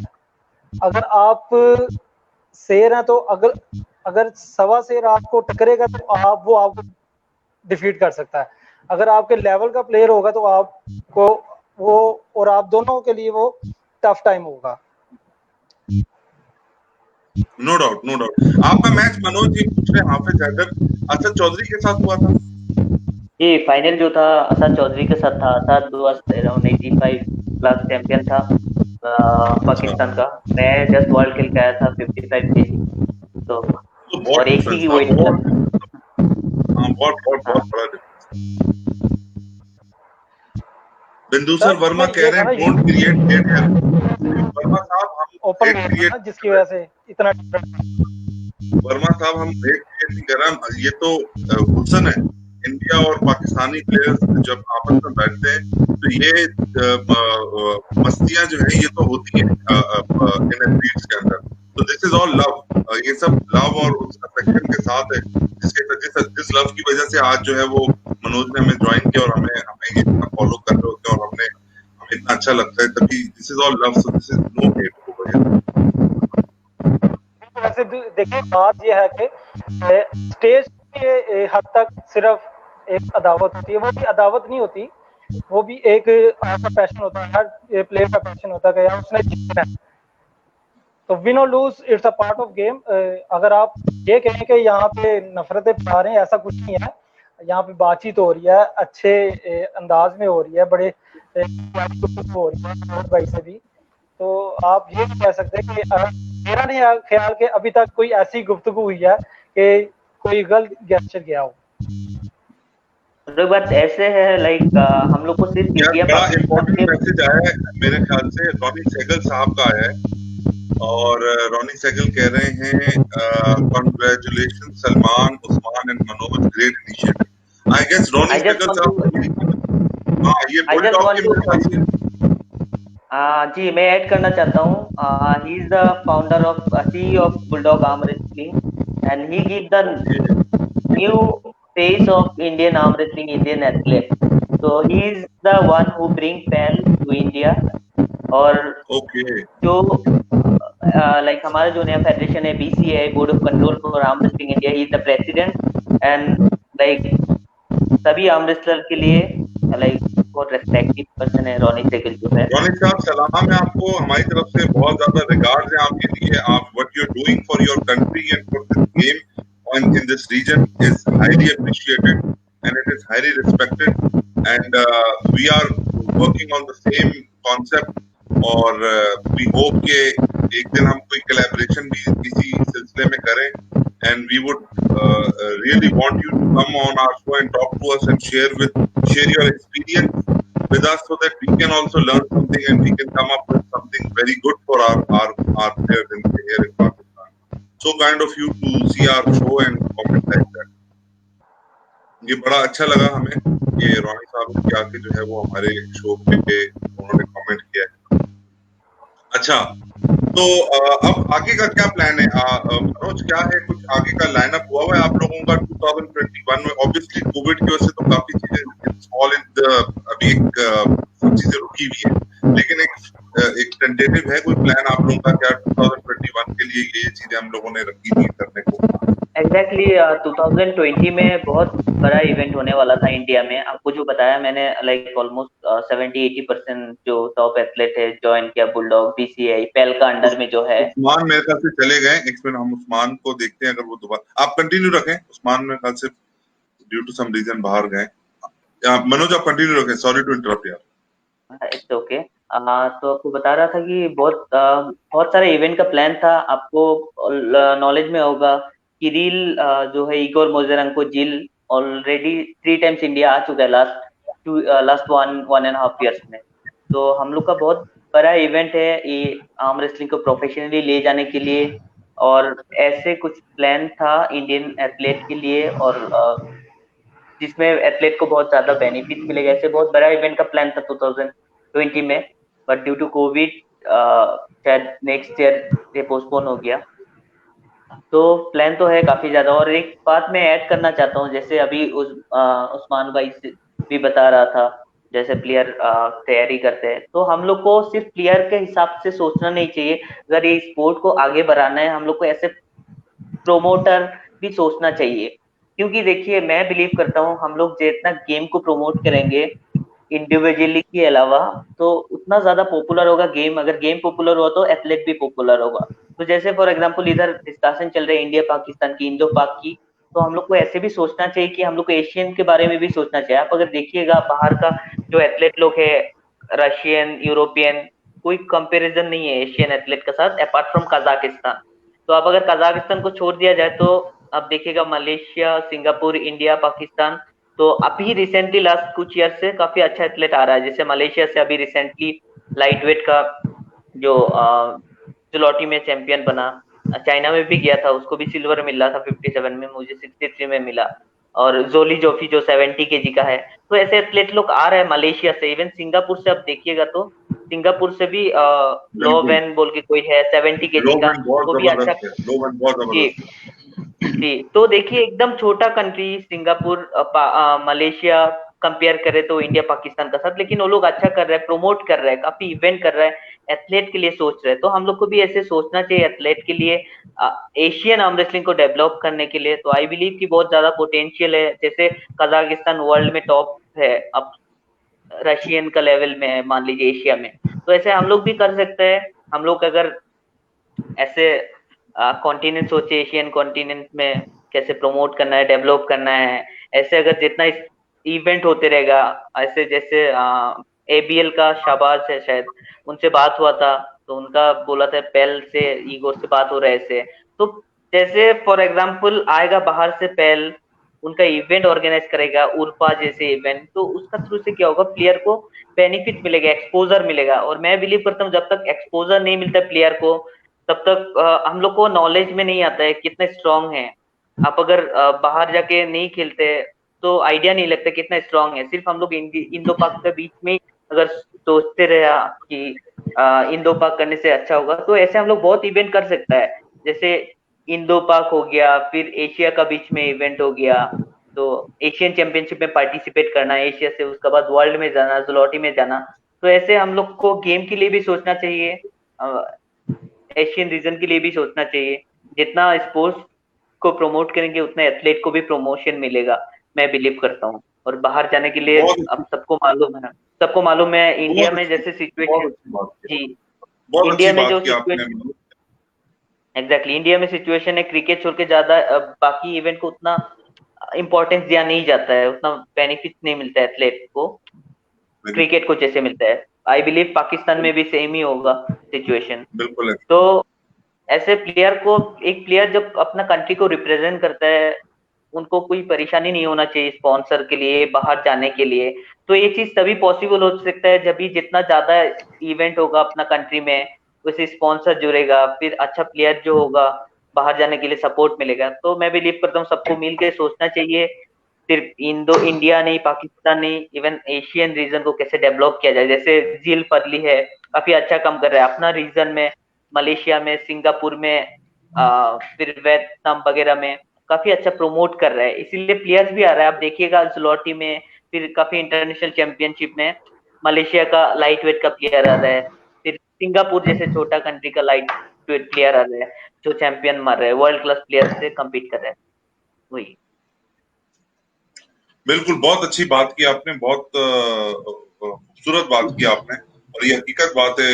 ये स्पिरिट यही होनी चाहिए जिस जिस बात को आप कह रहे हैं, और प्लेयर्स को इसी तरह सोचना चाहिए। और आज जितनी भी एसोसिएशन है इस वक्त, आर्म रेसलिंग जिस लेवल के ऊपर है, पाकिस्तान में भी, इंडिया में भी, शायद इंडिया में हमसे ज्यादा बेहतर है, हमें और कैचअप करना है जल्दी। और इसी तरह ईरान हो गया, और बांग्लादेश हो गया, श्रीलंका हो गया, यहाँ पे बहुत पोटेंशियल भी है। और यहाँ स्पोर्ट्स को खेलने वाले बहुत सीरियस माइंडेड पैशनेट लोग भी हैं, तो इसमें उस पोटेंशियल तक, लोगों को अपने पूरे पोटेंशियल तक आने का मौका तभी मिल सकता है जब हम इस तरह की सोच रखें, जैसी सोच की आपने बात की, बहुत अच्छी बात की। अच्छा फरीद, फरहाज आपसे ये सवाल कर रहे हैं, फरहाज ये जवाब already has already given this answer, लेकिन अगर मनोज अब इन अ शॉर्ट वे आप अब अगर अपना ट्रेनिंग का प्लान अगर दोबारा शेयर करते हैं फरहाज से। जी फराज भाई, जैसे हो गया कोई इवेंट रहता है पास में, मान लीजिए बड़ा कुछ इवेंट रहता है, एशियन चैंपियनशिप या नेशनल या वर्ल्ड कोई इवेंट रहता है, तो उसका 2 महीना पहले से जो रहता है, 2-3 महीना पहले से ट्रेनिंग 5 डेज होता है, वेट ट्रेनिंग ऑफकोर्स करना पड़ता है, वेट ट्रेनिंग जरूरी होता है और मैं ज्यादा कंसंट्रेट करता हूँ पूली ट्रेनिंग में। तो 4-5 डेज जो जिम में होता है ट्रेनिंग, वेट ट्रेनिंग, पूली ट्रेनिंग, उसमें कवर होता है। और टेबल प्रैक्टिस मैं प्रीफर करता हूँ, एक दिन एनफ है, 1 से 2 दिन। तो एक दिन एनफ क्यों है आपको, आप अगर 5 डेज ट्रेनिंग किया जिम में, उसके बाद एक दिन रेस्ट जरूरी है टेबल प्रैक्टिस का पहले। फिर आप टेबल प्रैक्टिस किए, फॉर एग्जाम्पल आप मंडे टू फ्राइडे ट्रेनिंग किया, फिर सैटरडे गैप दिया, आपको बॉडी रिकवर भी होना चाहिए। फिर आप संडे टेबल किए, टेबल प्रैक्टिस। संडे प्रैक्टिस करने के बाद आपको मंडे भी ज्यादा हेवी ट्रेनिंग नहीं कर सकते। तो आई बिलीव एक दिन टेबल प्रैक्टिस, मैक्सिमम 2 डेज, उससे ज्यादा नहीं, क्योंकि हम लोग का जो है फौरन भी रिकवरी होना भी जरूरी है। और नॉर्मली जो ऑफ सीजन में आप 3-4 दिन जिम ट्रेनिंग कर लिए, एक दिन हफ्ते में टेबल प्रैक्टिस कर लिया, ऐसे ही चलता है। ठीक है, और थोड़ा सा अगर आप भी अपना उस्मान एक रिकैप दे दें ट्रेनिंग के ऊपर।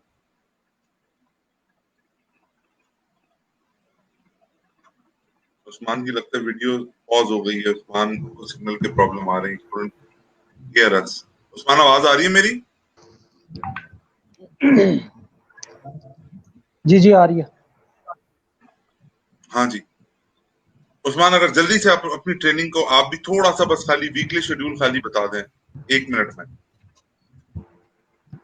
वीकली शेड्यूल के वेट ट्रेनिंग और टेबल प्रैक्टिस। ठीक, लेकिन किस तरह, मतलब कितने दिन वेट ट्रेनिंग और जी कितने जी दिन वही टेबल पूछ रहा हूँ। प्रैक्टिस? हाँ, वेट ट्रेनिंग तो हफ्ते में 6 बार, और टेबल प्रैक्टिस जो है वो हफ्ते में 2 से 3 दिन होता है, क्योंकि आपको मसल को रिकवर करने के लिए टाइम होना चाहिए। तो इस वजह से वेट टेबल ट्रेनिंग जो है वो वीक में 2 से 3 बार होती है।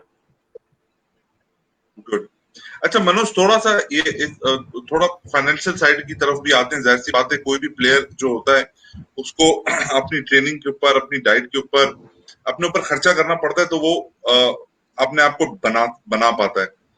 तो आप पहले जिस फेडरेशन के साथ थे और अब जिस ऑर्गेनाइजेशन के साथ है, आपको कोई कॉन्ट्रैक्ट ऑफर होता है या आपको जो है वो पर मैच, जैसे WL से हमने पूछा था, तो जितने भी प्लेयर्स WL के हमारे शो पर आए थे तो उन्होंने कहा था हमें पर मैच फीस मिल रही होती है, पर मैच फीस होती है उनकी, और उसके अलावा उनका नहीं होता। हर प्लेयर के साथ उन्होंने अलग अलग हिसाब किताब रखा हुआ है। तो आप लोगों क्या क्या है? जैसे हमें क्रासिमीर ने बताया था कि क्रासिमीर को उनकी गवर्नमेंट की तरफ से और उनकी जो स्पोर्ट्स मिनिस्ट्री है उसकी तरफ से उनको पैसा मिल रहा होता है। तो और अगर हम, जैसे हमने स्वीडन की हमारे पास आर्म रेसलर्स आई थी, मालिन आई थी और फिया आई थी, तो उन्होंने हमें बताया था कि उनकी कोई रेन्यूमरेशन, कोई उनके पास ऐसा फाइनेंशियल स्ट्रक्चर सपोर्ट नहीं होती। हाँ, वो अगर टूर्नामेंट खेलती हैं, जीतती हैं, तो वहां से उनको जो पैसा मिलता है वही उनके लिए एक किस्म की फाइनेंशियल सपोर्ट होती है स्पोर्ट्स में। तो इंडिया में क्या है स्ट्रक्चर, ये जरा बताएं। इंडिया में देखिए क्या है अभी, इंडिया में आप देखा जाए तो काफी कॉम्प्लिकेटेड सिचुएशन है। कोई कोई स्टेट में, जैसे मान लीजिए केरला टॉप टीम है इंडिया का, केरला हो गया, असम हो गया, पंजाब हो गया, तो हर एक स्टेट में डिपेंड करता है, डिफरेंट स्ट्रक्चर रहता है। फॉर एग्जांपल अभी केरला में रिकॉग्नाइज स्पोर्ट है, तो जो भी प्लेयर जाता है वर्ल्ड रिप्रेजेंट करने, उनको सपोर्ट मिलता है, स्पॉन्सर मिल जाता है, गवर्नमेंट लेवल में नहीं मिलने से भी प्राइवेट स्पॉन्सर मिल जाता है प्लेयर लोग को, ऐसे सपोर्ट मिलता है। और कोई कोई स्टेट में मान लीजिए जैसे MP हो गया, उधर से भी कुछ कुछ सपोर्ट मिलता है। और असम जो हो गया, उधर क्या होता है, मैं फेडरेशन का बात बता रहा हूँ, मान लीजिए नेशनल चैंपियनशिप होता है, आप नेशनल चैंपियन बन गया, उसके बाद आपको दे दिया जाएगा, ये आपका सिलेक्शन लेटर है, आप सिलेक्टेड है जाने के लिए, इंडियन आर्म रेसलिंग फेडरेशन का बात कर रहा हूँ, आपको जाने के लिए इतना पैसा जमा कराना है फेडरेशन। फॉर एग्जांपल आप बुल्गारिया जा रहे हैं वर्ल्ड चैंपियनशिप के लिए, आपको 1.5 लाख रुपया जमा करना है, ये डेट दे दिया, ये डेट के अंदर जमा करवाना होगा। अभी आपका ऊपर डिपेंड करे आप स्पॉन्सर कहाँ से लाए, कैसे लाए, तो काफी डिफिकल्ट होता है। इसीलिए जो टॉप आर्म रेसलर रहता है जा नहीं पाता है। आप देखिएगा, नाम सुना होगा, बीन Kurian continuous 3 time champion of champion था इंडिया का, लाइट वेट प्लेयर था 70 केजी का, 68 केजी में भी सीओसी मारा इंडिया में, लेकिन कभी जा नहीं पाया वर्ल्ड, यही सब प्रॉब्लम के लिए। क्योंकि एक प्लेयर को जब स्पॉन्सर के लिए जाना पड़ता है, काफी मेहनत करना पड़ता है, अपना ट्रेनिंग भी काम होता है, तो ऐसे बहुत प्लेयर नेशनल का बात आगे के लिए नहीं सोचता है, सपोर्ट नहीं मिलता है गवर्नमेंट से इंडिया में। लेकिन कोई कोई स्टेट में ऑफकोर्स सपोर्ट मिलता है। मैं जैसे आसाम से बिलोंग करता हूँ, उधर से मैं जब भी खेलने जा रहा था तो गवर्नमेंट से पहले नहीं मिल रहा था कुछ भी, तो जो भी है पर्सनल लेवल में कोई कंपनी से हो गया तो ऐसे सपोर्ट मिलता था, ऐसे ही जाना हो रहा था। तो अभी जो है, अभी प्लेयर को मिलने लगा है इंडिया में, काफी प्राइज मनी इवेंट होता है, प्लेयर को आने जाने का, जो टॉप प्लेयर लोग हैं आने जाने का, ट्रैवलिंग स्टेइंग ऐसे मिलने लगा है। उसके अलावा प्राइज मनी भी काफी अच्छा रहता है। तो जो टॉप लेवल का प्लेयर है अच्छा तैयारी भी करता है कि मैं इतना पैसा अगर डाइट में लगाता हूँ तो मुझे उधर जाने से ये मिलेगा, उसके अलावा मुझे रहना आना जाना सब कुछ दे रहे हैं। इवन नेशनल छोड़ के भी, अगर फॉर एग्जाम्पल कोई कोई जगह में इवेंट होता है, दिल्ली असम हो गया, ऐसे कोई कोई इवेंट होता है स्टेट में ऑर्गेनाइज करता है, सुपर मैच ऑर्गेनाइज करता है, जो सुपर मैच का प्लेयर रहता है उनका आना जाना ट्रैवलिंग सब कुछ देता है, उसके अलावा उनको हारने से भी कुछ अमाउंट मिलता है, जीतने से भी कुछ अमाउंट मिलता है। तो ऐसे लेवल में हो रहा है, अभी प्लेयर को मिलने लगा। जैसे लाइक कंट्रोवर्सी हो गया, world WF world wrestling federation और पेल का जो ईफा होने का बाद इंडिया से ही चालू हुआ था। आपको कभी बात होगा तो ईगो से पता चलेगा।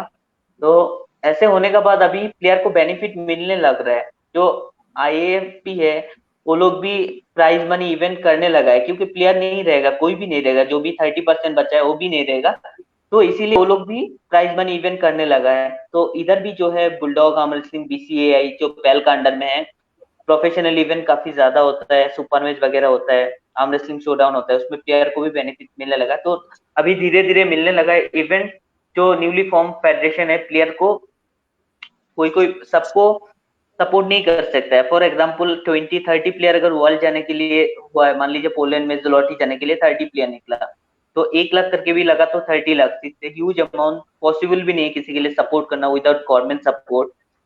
तो क्या गया, उस हिसाब से जो न्यूली फॉर्म फेडरेशन है, प्लेयर को क्या करते हैं, स्पॉन्सर के लिए जो जो मटेरियल चाहिए, अपना पोर्टफोलियो पूरा PDF में जो जो चाहिए कंटेंट सारा कुछ प्रोवाइड करता है। तो ऐसे प्लेयर को भी स्पॉन्सर मिलने लगा है धीरे धीरे। तो इसी हिसाब से एक्सपोजर गुड भी मिलने लगा है, जैसे प्लेयर को एक्सपोजर मिलता है गेम का लेवल भी आगे जाता है। Good, very nice, good. Ali Khan को अगर आप जानते हो, Ali Khan is one of our top arm wrestler, और जी पाकिस्तान अली को भाई उन्होंने, कैसे है? अली ने आपसे एक सवाल किया है। Question to Manoj. He has a very good start and puts top roll in a hook really well. What is his strategy to turn top roll into hook? Ali भाई को जानता हूँ, काफी अच्छा आर्म रेसलर है पाकिस्तान से। मैंने उनसे मिला था 2016 में बुल्गारिया में, आई थिंक वर्ल्ड चैंपियनशिप में। हम लोग एक ही होटल में रुके थे, फिर किर्गिस्तान में भी मिले, एक ही होटल में रुके थे, ज्यादा बातचीत नहीं हुआ, लेकिन थोड़ा बहुत बातचीत हुआ था। फिर जब खेल के आया था, उनका साथ कोई नहीं था शायद, और एक दो बंदा ही गया था वर्ल्ड में या एशिया में।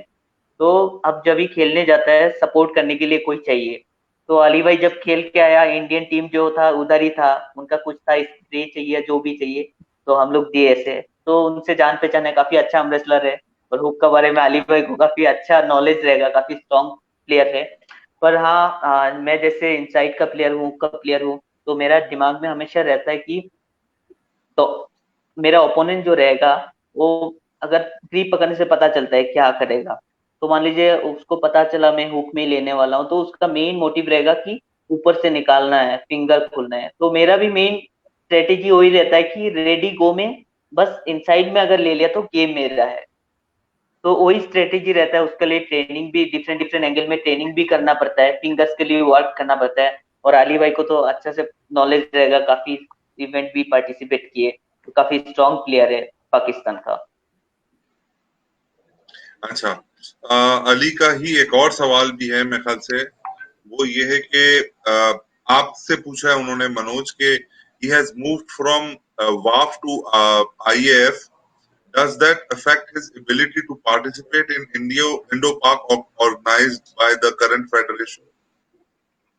जी अली भाई, आई बिलीव दैट अभी जो सिनारियो है, इगोर मोजेरेंको का मैं इंटरव्यू देखा था, किरिल का साथ ज्वाइन हुआ था, फिर जील का भी इंटरव्यू थोड़ा बहुत देखा था, तो मुझे जो नॉलेज में लगा, पाकिस्तान में भी प्रोफेशनल आर्म रेसलिंग अभी आ रहा है। जैसे पहल अगर आके इवेंट किया तो प्रोफेशनल आर्म रेसलिंग आ रहा है, जैसे इंडिया में चालू हुआ। तो आई बिलीव अगर पाकिस्तान में भी ऐसे प्रोफेशनल आर्म रेसलिंग आ रहा है, फिर पहल आ रहा है, तो ऐसे कुछ बैरियर्स नहीं है। इंडिया में जैसे न्यूली फॉर्म फेडरेशन है, उधर ऑलमोस्ट 70-80% ऑफ प्लेयर लोग जुड़ा हुआ है। तो ऐसे अगर पाकिस्तान में भी कुछ होता है तो उधर से प्लेयर और इंडिया से प्लेयर आराम से पार्टिसिपेट कर सकता है। और अभी जो रह गया WAF का सीन, अब देख लीजिए वर्ल्ड वाइड जो भी टॉप एथलेट है, मैं नहीं बता रहा हूँ कि WF में टॉप एथलेट नहीं है, बहुत अच्छा अच्छा एथलेट है, क्योंकि रहने का रीजन एक ही है। फुल कजाकिस्तान रशियन टीम है, उन लोग का रहने का रीजन एक ही है, उनको गवर्नमेंट सपोर्ट मिलता है। और सडनली आप अगर मूव करते हैं तो वो डिफिकल्ट हो जाता है। तो स्लोली काफी लाइक डॉक्यूमेंटेशन का प्रोसेस है, स्लोली करना होगा। और सेम थिंग आप अगर देखें तो ईफा या पेल में अब जितना भी आर्म रेसलर ले लीजिए, लेवान से लेके टॉप 8 का जो भी बिग गाइस है, और जो भी जुलॉटी खेलता है, जुलॉटी लास्ट टाइम रहता है आदमी का, मैं बिलीव करता हूँ उसमें प्लेस मारना। उसके अलावा अभी जो है टॉप 8 है, टॉप 8 शुरू किया था लास्ट टाइम, एक ही वेट क्लास था अनलिमिटेड, अभी 95 भी है। तो जैसे इगोर मोजेरेंको, जॉन मोजेरेंको आया था इंडिया में, उनका प्लान है हर एक वेट क्लास में करना। और हर एक वेट क्लास में अगर किया तो टॉप 8 एथलेट जो रहेगा वो लोग का हिसाब से वो ऑब्वियसली क्वालिफिकेशन होगा। तो फॉर एग्जांपल 63, 70, 78 हर एक वेट क्लास में टॉप 8 अगर हुआ तो प्लेयर को कॉन्ट्रैक्ट मिल जाएगा। आप जीते हर आपको इतना अमाउंट मिलने ही वाला है। फिर 3 जो स्टेज होगा उसमें आना जाना सब कुछ वो लोग टेक केयर करेगा। तो मैं नहीं सोचता हूँ कोई लाइक बैरियर से ऐसे इंडो पाक के लिए भी।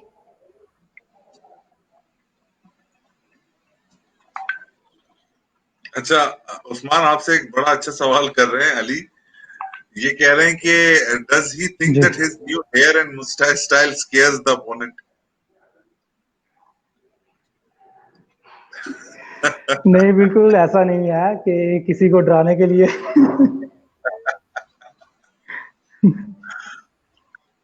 अच्छा, बिल्कुल भी ऐसी उस्मान, इंटेंशन नहीं है अली भाई, आप बेफिक्र हो जाए।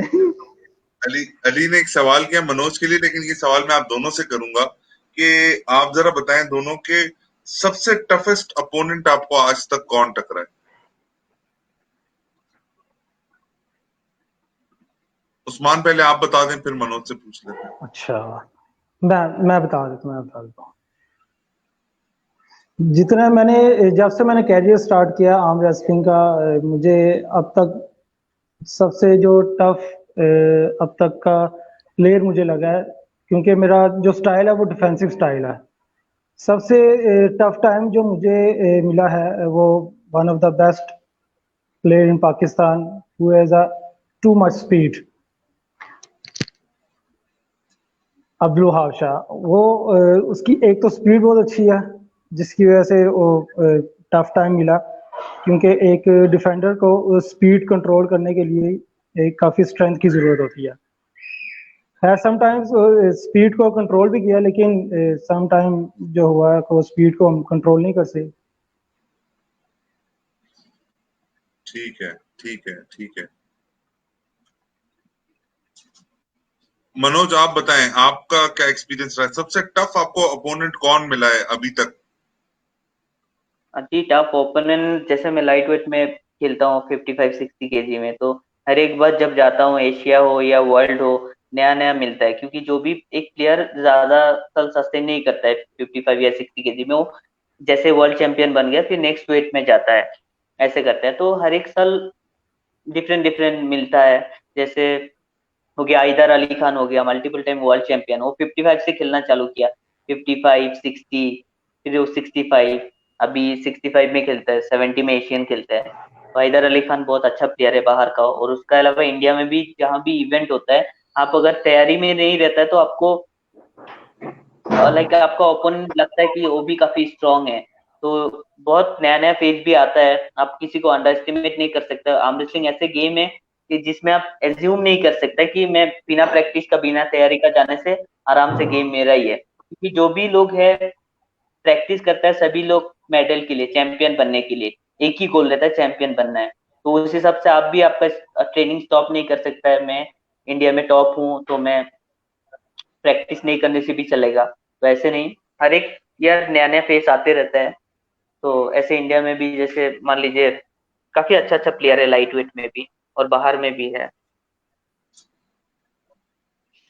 मनोज, आपसे एक सवाल दोबारा अली कर रहे हैं कि how does he secure sponsorship for his travel, what has been his strategy? थोड़ा बहुत वैसे आपने शेयर किया है, अभी हम डिस्कशन जो कर रहे थे मेरे ख्याल से मैंने लेट सवाल देखा, तो आप मुझे जरा इसको अगर जी, स्पॉन्सर के लिए मुश्किल होता है आर्म रेसलिंग के लिए, बट बाय गॉड ग्रेस अभी तक जितना मैं पार्टिसिपेट किया, मुझे गवर्नमेंट का तरफ से नहीं होने से भी ऐसे कहीं ना कहीं से अरेंज हो गया। जैसे फॉर एग्जांपल जब मैं पढ़ाई कर रहा था उस टाइम में कॉलेज से कुछ सपोर्ट मिला। उसके अलावा मैं असम से बिलोंग करता हूँ, डिब्रूगढ़ एक डिस्ट्रिक्ट है उधर से। उधर जो भी एस्टैब्लिश बिजनेसमैन लोग है या एनजीओ से उससे स्पॉन्सर मिल जाता है। उसके अलावा मैं लास्ट जो 2018 में किया था वर्ल्ड चैंपियनशिप में, फिर उस टाइम में बुलडॉग आर्म रेसलिंग जो है स्पॉन्सर किया था जाने के लिए। उसके अलावा जैसे अभी मैं कोई कंपनी में काम करता हूँ, उधर से लास्ट टाइम मैं जैसे बैंक में जॉब कर रहा हूँ तो वो लोग स्पॉन्सर किया था। ऐसे कोई कोई एनजीओ है वो लोग स्पॉन्सर करते हैं। उसके लिए आपको पब्लिक को पहले जानना होगा आपको कि आप कुछ कर रहे हैं, कुछ गेम खेलते हैं। तो ऐसे कभी भी अगर आप अप्रोच कीजिएगा किसी को, जानना सॉरी मनोज, जरूरी मैं है आपको कि सॉरी टू इंटरप्ट यू, आप बेसिकली ये कह रहे हैं कि आप अमूमन मतलब आपको आप इंडियन फेडरेशन जो है वो आपके लिए स्पॉन्सर नहीं ले रही होती, आपको खुद जाना पड़ रहा होता है, आप ये कहना चाह रहे हैं? Exactly Indian arm wrestling federation जो जिससे मैं 2018 तक जुड़ा हुआ था, फेडरेशन आपको एक लेटर दे देगा जाने के लिए इतना पैसा जमा कराना है। मेन रीजन इंडियन एथलेट जो है टॉप मोस्ट एथलेट मूव करने के लिए जो पहल का जो न्यूली फॉर्म फेडरेशन है वही है। प्लेयर नेशनल चैंपियन बनने के बाद भी कुछ नहीं मिलता है, वर्ल्ड जाने के लिए खुद को ही सब कुछ अरेंज करना पड़ता है। एटलीस्ट आप कुछ नहीं सपोर्ट कीजिए स्पॉन्सर इकट्ठा करने के लिए। वो भी मालूम है कि आपको अगर गवर्नमेंट सपोर्ट नहीं मिलता है, कोई फेडरेशन को इतना बड़ा फेडरेशन चलाना मुश्किल होता है, सारा प्लेयर को हेल्प नहीं कर सकते, लेकिन आप प्लेयर को सपोर्ट कर सकते हैं, right. Support in the sense आप प्लेयर को हेल्प कीजिए स्पॉन्सर कैसे मिले, स्पॉन्सर मिलने के लिए। तो ऐसे ही प्लेयर को खुद से करना पड़ता है अरेंज। अच्छा, एक और सवाल आया हमारे पास महराज साहब की तरफ से, उन्होंने कहा है कि रीजनल कंपटीशन भी हो सकता है। हाँ महराज, आप सही कह रहे हैं। अफगानी का तो मुझे नहीं मैंने ज्यादा सुना नहीं है कि अफगानिस्तान की कोई टीम, आई डोंट नो, शायद मनोज ने कभी देखा हो या अली खान वगैरह ने, लेकिन ये कि रीजनल कंपटीशन हो सकता है इधर, जिसके अंदर मलेशिया, पाकिस्तान, इंडिया और ईरान, यहाँ पे बहुत अच्छे प्लेयर्स हैं, बांग्लादेश, बहुत अच्छे प्लेयर्स हैं यहाँ के।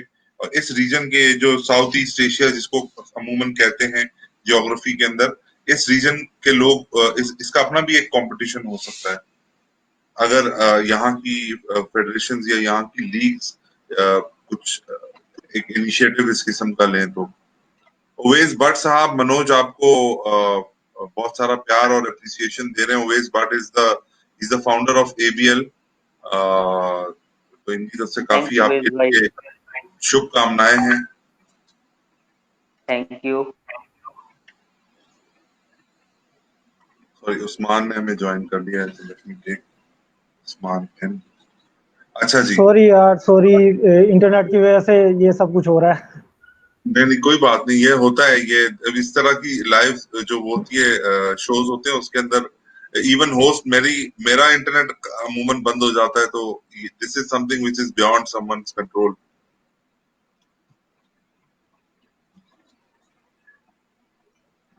अच्छा, हम अगर कुछ और सवालात देख लें जल्दी जल्दी। देखिए इंडिया इंडिया में भी देखें इंटरनेट का मसला है, हो गया ना।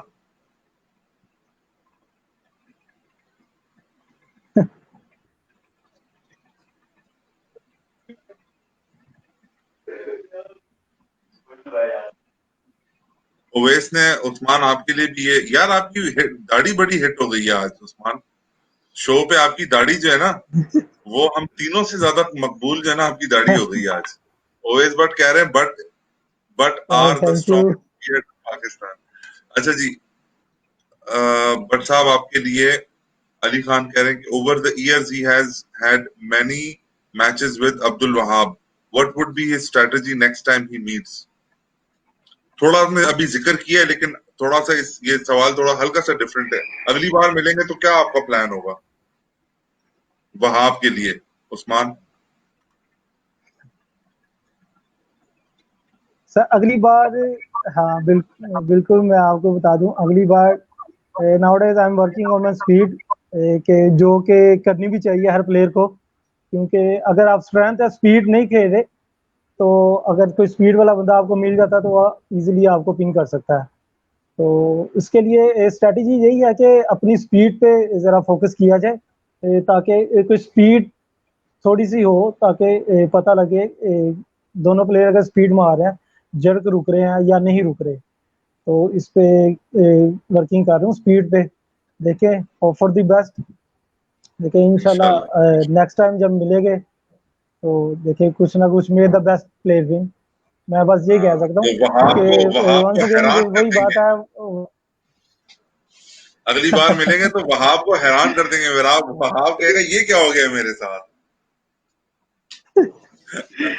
इंशाल्लाह उम्मीद तो है, लेकिन वो कुदरती उसकी ना स्पीड अच्छी है, बहुत अच्छी है, मुझे बनानी बहुत अच्छी पड़ेगी, लेकिन वो कुदरती है। है। जॉइंट्स उसके बहुत जबरदस्त। अली अली खान ने हाँ मनोज जी आपसे माशाल्लाह। सवाल किया why does he think we collectively यानी कि इंडिया पाकिस्तान ये इस तरफ का जो पट्टा है इधर के लोग जो है are so weak at world level.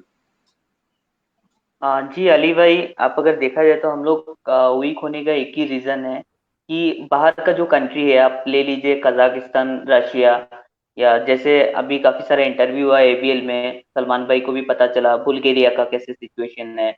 उधर क्या होता है, आप अगर नेशनल चैंपियन बन गया तो स्कॉलरशिप मिलने लगता है, महीने महीने कुछ पैसा ऐसे मिलने लगता है। मैं जैसे काफी बार बाहर जाने के बाद प्लेयर लोग से बातचीत हुआ है तो ऐसे पता चला। तो जैसे आपको सपोर्ट मिलने लगेगा तो आपका क्या गोल रहेगा कि ट्रेनिंग पे सिर्फ फोकस रहेगा। लेकिन आप सेम थिंग अगर ले लिया इंडिया पाकिस्तान या नियर बाई जो भी है एशियन कॉन्टिनेंट कजाकिस्तान छोड़ के, इधर क्या होता है, सीन दूसरा रहता है। ट्रेनिंग आपको ही करना है, स्पॉन्सर भी आपको ही अरेंज करना है, सब कुछ ध्यान रखना पड़ता है। तो उस हिसाब से हम लोग का ट्रेनिंग हम होता है, उस लेवल में नहीं हो पाता है ट्रेनिंग। तो इसीलिए मैं बिलीव करता हूँ। उसके अलावा उनका जो फूड स्टाइल है, लाइफ स्टाइल है, आप ले लीजिए बाहर का यूरोपियन कॉन्टिनेंट या जो भी है, तो वो थोड़ा अलग है उनका। तो शायद उसके लिए थोड़ा बहुत फर्क पड़ता है, लेकिन मेजर डिफरेंस जो रहता है, सपोर्ट भी थोड़ा ज्यादा मिलता है कंपेयर टू इंडिया पाकिस्तान, तो उसके लिए एडवांटेज ऑब्वियसली रहेगा ही। तो वही एक रीजन है, मैं बिलीव करता हूँ। अच्छा उस्मान उस्मान गनी हमारे बड़े अच्छे प्लेयर हैं। इन्होंने भी करीब करीब ऐसी किस्म का उन्होंने सवाल किया था कि भाई आपको लगता है कि मतलब स्ट्रेंथ का पावर का बहुत डिफरेंस है और स्ट्रेंथ और पावर का जब हम कह रहे हैं तो मेरे ख्याल से इनका मतलब है कि जेनेटिक्स जो है उसकी बड़ी इन्वॉल्वमेंट है और जो है वो हमारी जेनेटिक्स के लोग जो है वो कभी मुकाबला कर ही नहीं सकते उनकी जेनेटिक्स के साथ। क्या ऐसा है कुछ आपको लगता है? ऐसे अगर आप देखिएगा तो जो रशियन लोग रहते हैं जेनेटिकली वो लोग थोड़ा डिफरेंट रहता है, वो लोग का बोन वगैरह काफी ज्यादा स्ट्रांग रहता है, ऐसे टाइप का रहता है जेनेटिकली।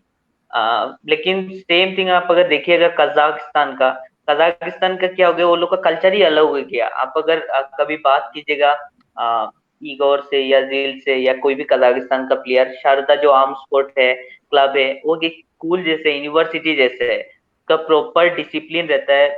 छोटा बच्चा 7 साल से उधर ट्रेनिंग करते हैं, तो लोग का एक कल्चर ही बन जाता है। हम लोग का फॉर एग्जाम्पल जैसे छोटा से रहता है कि स्कूल का बाद कॉलेज जाना है, कॉलेज के बाद यूनिवर्सिटी जाना है, तो वो लोग का भी ऐसे कल्चर है। तो इसी हिसाब से जैसे एनवायरनमेंट मिलेगा उस हिसाब से वो लोग ग्रोन अप होगा, तो ऑब्वियसली वो लोग को एडवांटेज थोड़ा ज्यादा ही रहेगा। और ताजिकिस्तान के लोगों की जेनेटिक्स जो है वो हम लोगों के मुकाबले में इंडिया पाकिस्तान बांग्लादेश इनके मुकाबले में ज्यादा बेहतर जेनेटिक्स नहीं है उनकी? जी, मैं एक चीज फॉलो किया। मैं कजाकिस्तान गया था, एक बार किर्गिस्तान भी गया था मैंने एक बार। तो मैंने एक चीज फॉलो किया उधर, मान लीजिए कभी भी आप एशियन चैंपियनशिप के लिए या कोई भी चैंपियनशिप के लिए जाता है तो 4-5 दिन 6 दिन के लिए आप जाना होता है। तो जैसे आप ट्रेवल करते हैं उधर, एक मेजर डिफरेंस जो है हम लोग इंडिया पाकिस्तान का, फूड हैबिट हम लोग मसालादार खाना चाहिए। अब मैं जैसे पाकिस्तान में भी आया था, काफी टेस्टी फूड रहता है। उस्मान भाई लोग जैसे खिलाया था लाहौर में लास्ट टाइम इंडो पाक चैंपियनशिप में। इतना मसाला रहता है इंडिया में भी पाकिस्तान में भी, एक लेयर रहता है। लेकिन वही चीज अगर आप कोई भी इवेंट में जाइएगा, जैसे अली भाई को भी पता रहेगा, काफी इवेंट में गया बाहर में, कोई भी यूरोपियन कंट्री या कजाकिस्तान में भी आप जाइए, आपको मसाला का कुछ नहीं मिलेगा। सिर्फ बॉयल जैसे फूड रहता है वो लोग का, और चिली से लेके कुछ मसाला आइटम कुछ नहीं रहता है। आपको ऐसे ही सरवाइव करना पड़ता है। तो ऐसे हेल्दी फूड हैबिट रहता है। उसके अलावा हम लोग का, फॉर एग्जाम्पल ले लीजिए, कोई भी इंडिया पाकिस्तान ऐसे, हम लोग का अगर कोई हॉलीडे मिला है या संडे है तो क्या रहता है, सोना है लेट तक, ऐसे बन जाता है ना, आराम करना है। लेकिन उधर क्या होता है, ऑपोजिट है कंप्लीट। अगर हॉलीडे मिला तो आदमी साइकिलिंग के लिए जाता है, दौड़ते रहता है रोड पे। आप कोई भी एज का ले लीजिए, छोटा बच्चा से लेके 40 इयर्स के एज से लेके, तो ऐसे कंप्लीटली एक डिफरेंट कल्चर है वो लोग का। फूड हैबिट भी अलग है, तो मे बी इसीलिए एक मेजर डिफरेंस है। बिल्कुल, मैं आपकी इस बात से इत्तेफाक करता हूँ। ये थोड़ा अलग तरीके से हम भी इसको इसी तरह लेते हैं, हम भी इसी तरह सोचते हैं कि अमूमन जब ये इस बात पे डिस्कशन होती है तो हमारा ये बिलीव है कि अगर हमारे इस रीजन के अंदर as a arm wrestling culture अगर डेवलप हो जाए, तो जब कल्चर डेवलप होगा और जितना अच्छा हम बचपन से ही क्रिकेट समझते हैं, हम सबको, हम क्रिकेटर हो या ना हो, हम सबको क्रिकेट बहुत अच्छी आती है। हमें इन स्विंगर आती है, हमें आउट स्विंगर आती है, हमें यॉर्कर करानी आती है, हमें जो है वो इवन कई लोगों को तो लेट स्विंग भी आती है, हालांकि रिवर्स स्विंग भी आती है यहाँ पर, हालांकि प्रोफेशनल प्लेयर्स नहीं होते, लेकिन उनको इतनी एजुकेशन है कि यहाँ पे गली मोहल्ले का बच्चा भी जो है वो रिवर्स स्विंग करता है, जो कि अच्छे अच्छे इंटरनेशनल प्लेयर्स नहीं कर पाते।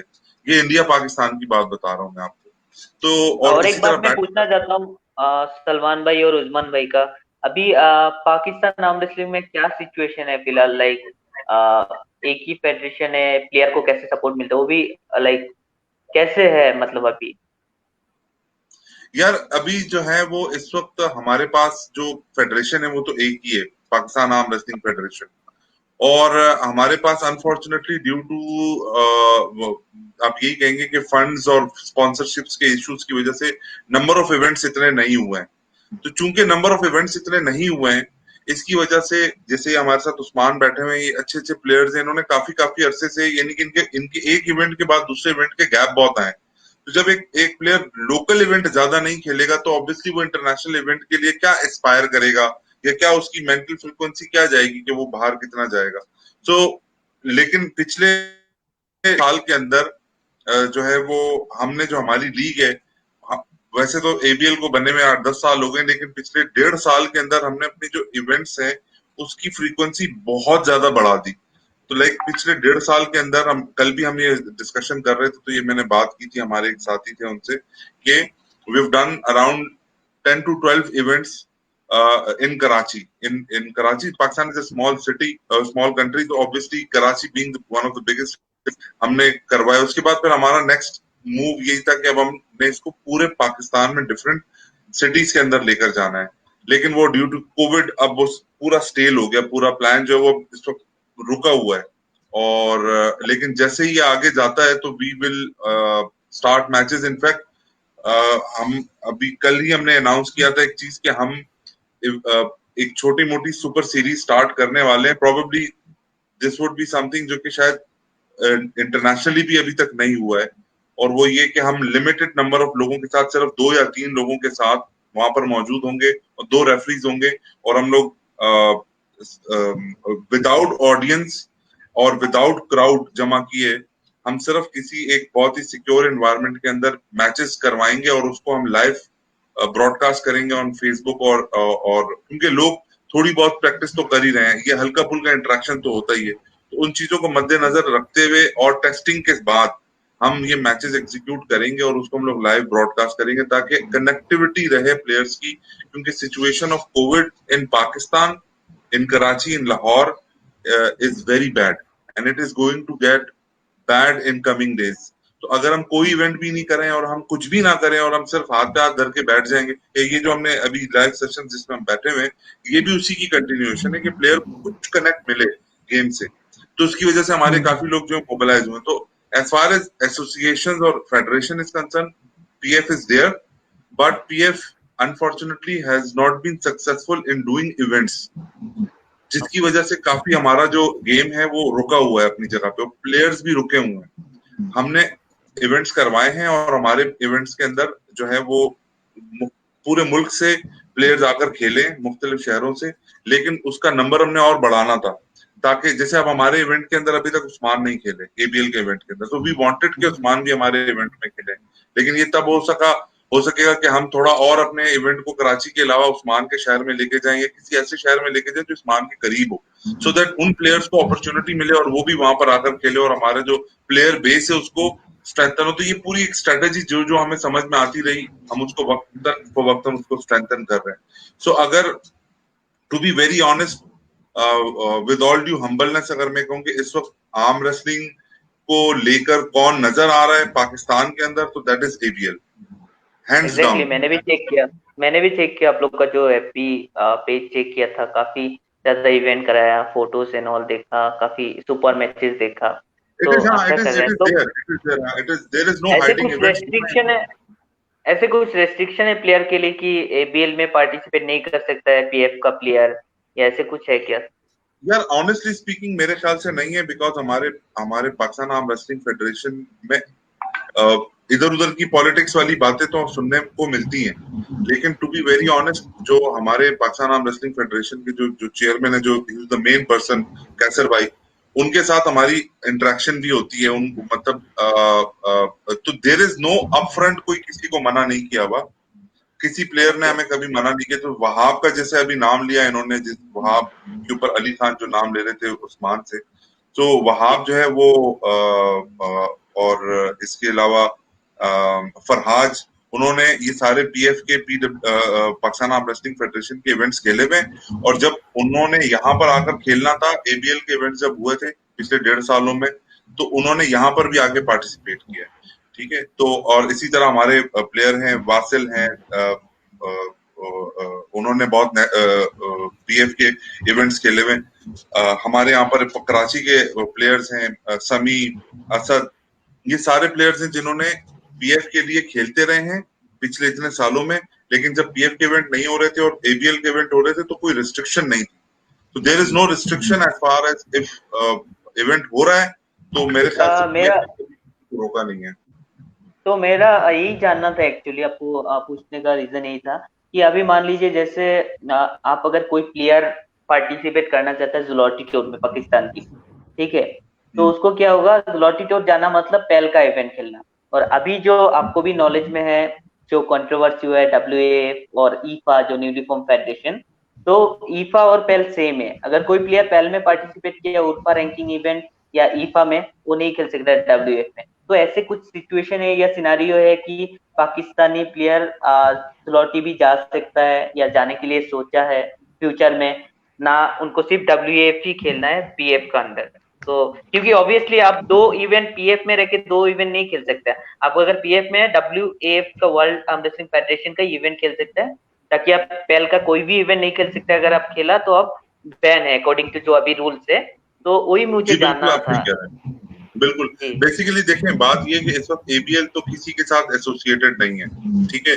अब अगर फर्ज करें कोई प्लेयर एस्पायर करता है ज़ुलॉटी जाना, और हम भी ये चाहेंगे कि हमारा कोई प्लेयर ज़ुलॉटी खेलने जाए, तो ऑब्वियसली अगर वो प्लेयर जाएगा तो वो ऑलरेडी डिपेंड करता है कि वो कौन सा प्लेयर है और क्या उसने वाफ के किसी इवेंट में या वाफ की किसी एफिलिएटेड फेडरेशन के लिए कभी खेला है या नहीं खेला। और दूसरी सबसे इम्पोर्टेंट बात ये कि कोई भी प्लेयर खेल रहा है तो क्या वो कॉन्ट्रैक्टेड है उनसे या नहीं है कॉन्ट्रैक्टेड। तो ये बहुत चीजें इसके अंदर जो है वो रोल प्ले कर रही होती हैं।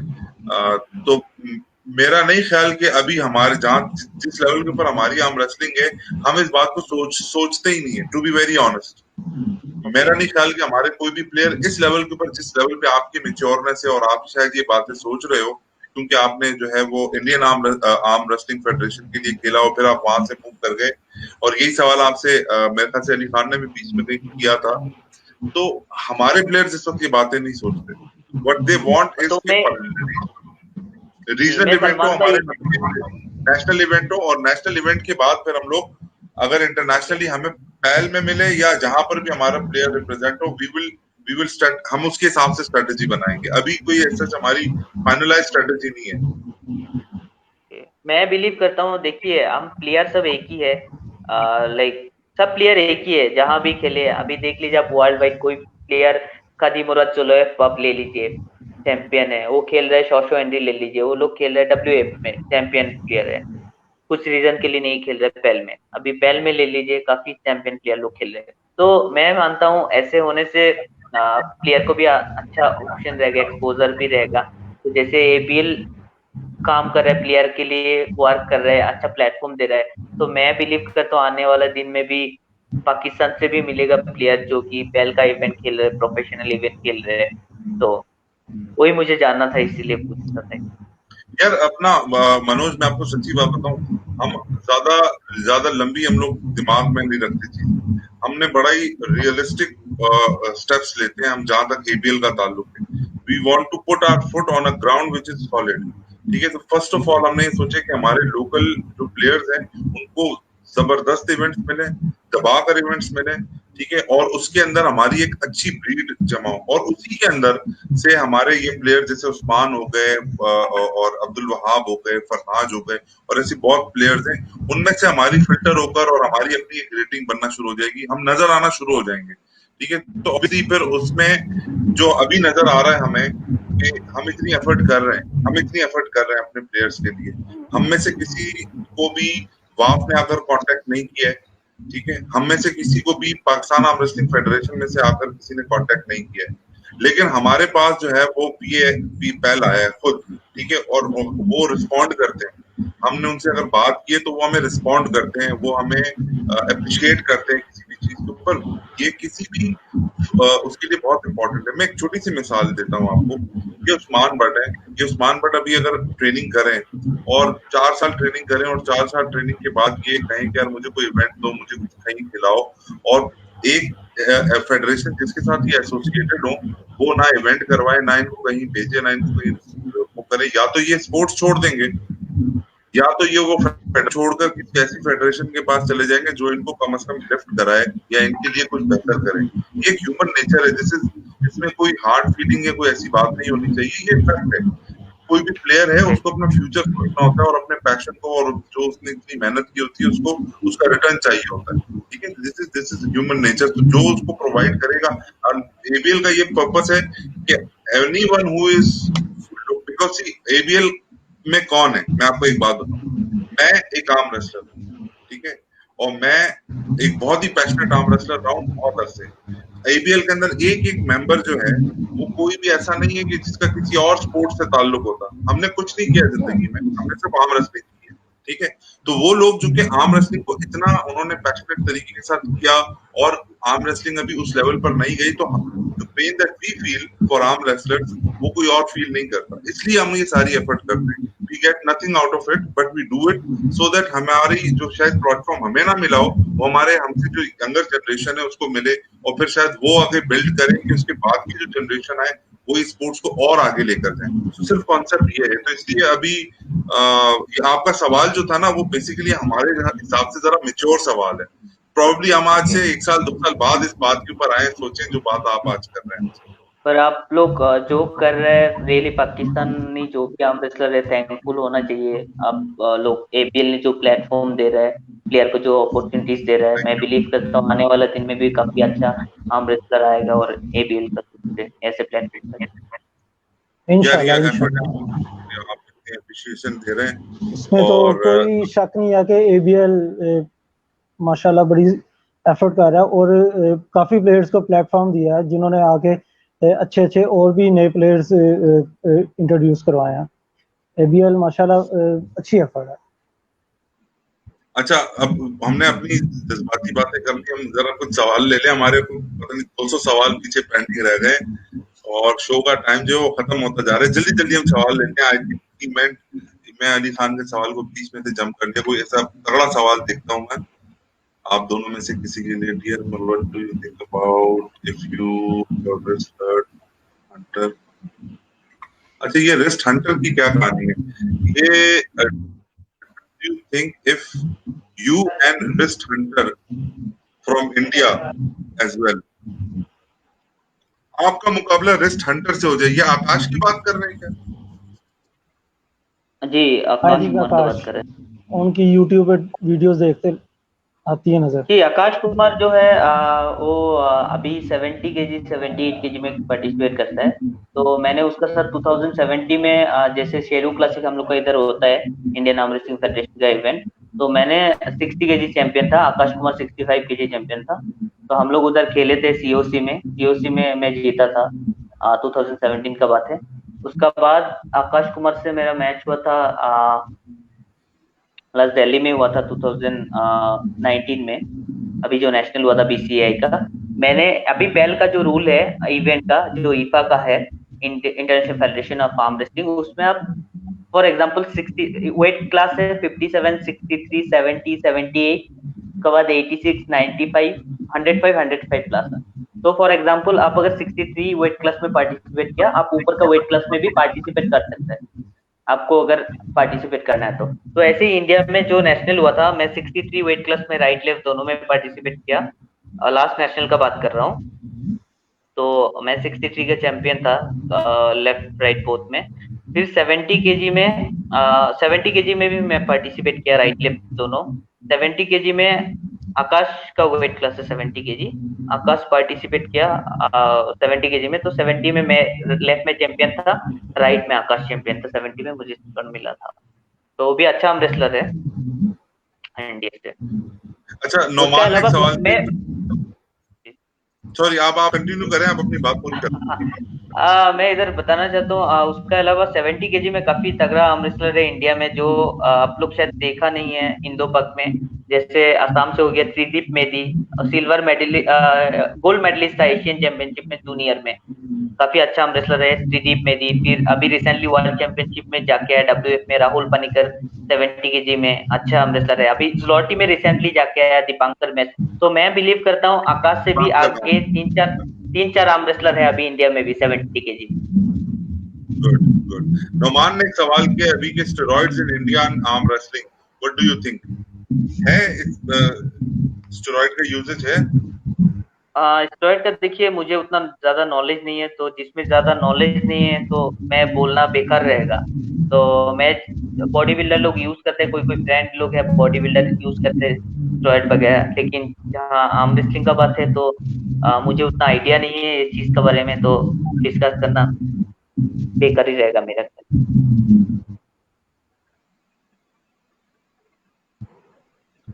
अच्छा, अली ने आपसे पूछा if he has to give a spicy food for life for winning the world, what would he accept that? Would he accept that? अगर आपको कोई स्पाइसी खाना छोड़ना हो कि आपको जीतना है वर्ल्ड, तो आप ये एक्सेप्ट करेंगे? बिल्कुल अली भाई, एक प्लेयर का ये ख्वाब है, ड्रीम है कि वो वर्ल्ड चैंपियन हो। तो अगर उसके लिए कोई भी चीज़ की कुर्बानी देनी पड़े किसी प्लेयर को, तो मेरा ख्याल है कि फूड फूड तो बहुत छोटी सी बात है। यहाँ पे तो बंदा अपना घर भी छोड़ देता है अगर पैशनेट हो अपनी गेम के साथ। इवन के जो चीज़ें उसे अपनी तैयारी के लिए अगर चीज़ें भी बेचनी पड़े, तो वो चीज़ें बेच के उसकी तैयारी करेगा। जियो जिंदाबाद जिंदाबाद। अच्छा, अवैध साहब ने मेरे ख्याल से हमारे डिस्कशन के ऊपर एक उन्होंने पहले कमेंट डाला था, वो यही डाल रहे हैं कि उनकी जेनेटिक्स जो है वो हमारी जेनेटिक्स से कुछ ज्यादा फर्क नहीं है। और वही मनोज वाली बात है कि टेबल टाइम और ट्रेनिंग अगर प्रॉपर मिले तो हमारे प्लेयर्स जो हैं वो इक्वली कम्पीट कर सकते हैं अपनी वेट कैटेगरी से इंटरनेशनल लेवल पर। माजुल लाला के साथ आप ट्रेनिंग करते हैं क्या? नहीं, मजूल औरंगाबाद से है, वो भी नेशनल चैंपियन रह चुका है काफी साल से, 10-15 साल से आर्म रेसलिंग का साथ जुड़ा हुआ है। और वो जो है एक अच्छा प्रमोटर है जो औरंगाबाद से है, महाराष्ट्र से। तो महाराष्ट्र आर्म रेसलिंग के लिए अच्छा प्रमोटर एक है। तो हम लोग ट्रेनिंग तो साथ में नहीं करते, काफी दूर में रहता है, लेकिन इवेंट में बराबर मिलना होती रहता है। अच्छा अच्छा। माजू लाला, आपने सवाल किया इंडो पाक सीरीज के बारे में आपका क्या ख्याल है। मैं इनवाइट करूंगा रॉनी साहब को अपने शो पर, और जिस दिन रॉनी साहब ये शो पर होंगे उस दिन हम इस मौजू के ऊपर बात करेंगे। तो आप ये सवाल आप सब जो है वो उस दिन कीजिएगा, क्योंकि अब मुझे समझ आ गई ये सवाल जो है ना कि कैसे इसका जवाब कैसे निकलेगा। We'll tackle this question whenever we get an opportunity to have Ronnie Sehgal साहब on our show.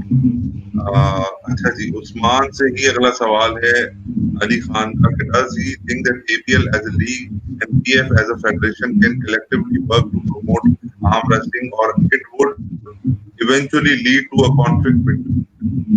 और पॉलिटिकल सवाल किया है अली खान आपने, क्यों इस बेचारे को जो है वो आप एक परेशान सिचुएशन में कोई परेशानी वाली बात नहीं है। डिप्लोमेटिक जवाब देना उस्मान, कोई जरूरत नहीं है, बिल्कुल सियासत में नहीं पढ़ना, डिप्लोमेटिक जवाब दो, वरना तो स्किप भी कर सकते हो। अली भाई, सबसे पहले तो आर्म रेसलिंग की अगर बात की जाए, जो भी आर्म रेसलिंग को चाहने वाले हैं, जिन्होंने फेडरेशन बनाई है कैसर खान साहब ने, और जैसे ABL है, माशाल्लाह बोथ आर वर्किंग ग्रेट। अगर ये दोनों मिलके साथ काम करें तो मेरा नहीं ख्याल कि पाकिस्तान से ऐसा ऐसा टैलेंट निकलेगा कि हमारे वहमो गुमान में भी नहीं है कि पाकिस्तान में इतने इतने अच्छे प्लेयर्स हैं जिनको प्लेटफॉर्म मिलने की ना वजह से, प्लेटफॉर्म ना मिलने की वजह से अपना टैलेंट को शो नहीं कर पाते। तो मेरा ये ख्याल है कि अगर दोनों मिलकर काम करें तो आई थिंक कि ये प्लेयर्स के लिए स्पॉन्सर भी ज़्यादा अच्छा ले सकते हैं, और पाकिस्तान में जो प्लेयर्स खेलते हैं उनको इंटरनेशनल जाके वर्ल्ड एशिया भी खेलने का मौका मिलेगा। और अगर इससे फायदा ये होगा, प्लेयर अगर वर्ल्ड और एशिया में जाके खेलेगा तो एक्सपोजर प्लेयर का बढ़ता है, जिसकी वजह से प्लेयर को एट द एंड फायदा होता है। बिल्कुल ठीक। अच्छा, ये एक सवाल आपसे उस्मान कर रहे हैं अली खान, वो ये पूछ रहे हैं कि आपका हैंड कंट्रोल बहुत अच्छा है, ऐसी कौन सी आप ट्रेनिंग करते हैं अपने हैंड कंट्रोल को बेहतर करने के लिए? इसके हैंड कंट्रोल के लिए डिफरेंट एंगल से ट्रेन करता हूँ मैं, जिस तरह रिस्ट रेंच है, फिर रिस्ट की कर्लिंग है, और पुलिस के साथ भी फिंगर्स की ट्रेनिंग की जाती है। जो मुख्तलिफ ट्रेनिंग है, जिससे इसमें सबसे ज़्यादा डेड लिफ्ट आप जितना करते हैं हैवी, उससे भी आपकी ग्रिप और हैंड कंट्रोल को भी आपको फायदा होता है। ओके। और सबसे मेन बात एक मैं ये कहना चाहूँगा कि आपका हैंड कंट्रोल उसी सूरत में अच्छा हो सकता है कि अगर वेट ट्रेनिंग तो आप कर रहे हैं, उसमें तो कोई डाउट नहीं कि आपने उसमें से वेट ट्रेनिंग से स्ट्रेंथ लेनी है, पावर लेनी है, लेकिन हैंड कंट्रोल अगर आपने ट्रेन करना अपना, वो आपको टेबल पे करना पड़ेगा। आप वही मशीनों पे आप अपना हैंड कंट्रोल नहीं सेट कर सकते, आपको टेबल पे अपना हैंड कंट्रोल की प्रैक्टिस करनी पड़ेगी, क्योंकि मशीन है, मशीन से तो आप जितना मर्जी जोर लगा लें, 100 kg वेट लगा ले, तो मशीन ने तो कुछ भी नहीं कहना।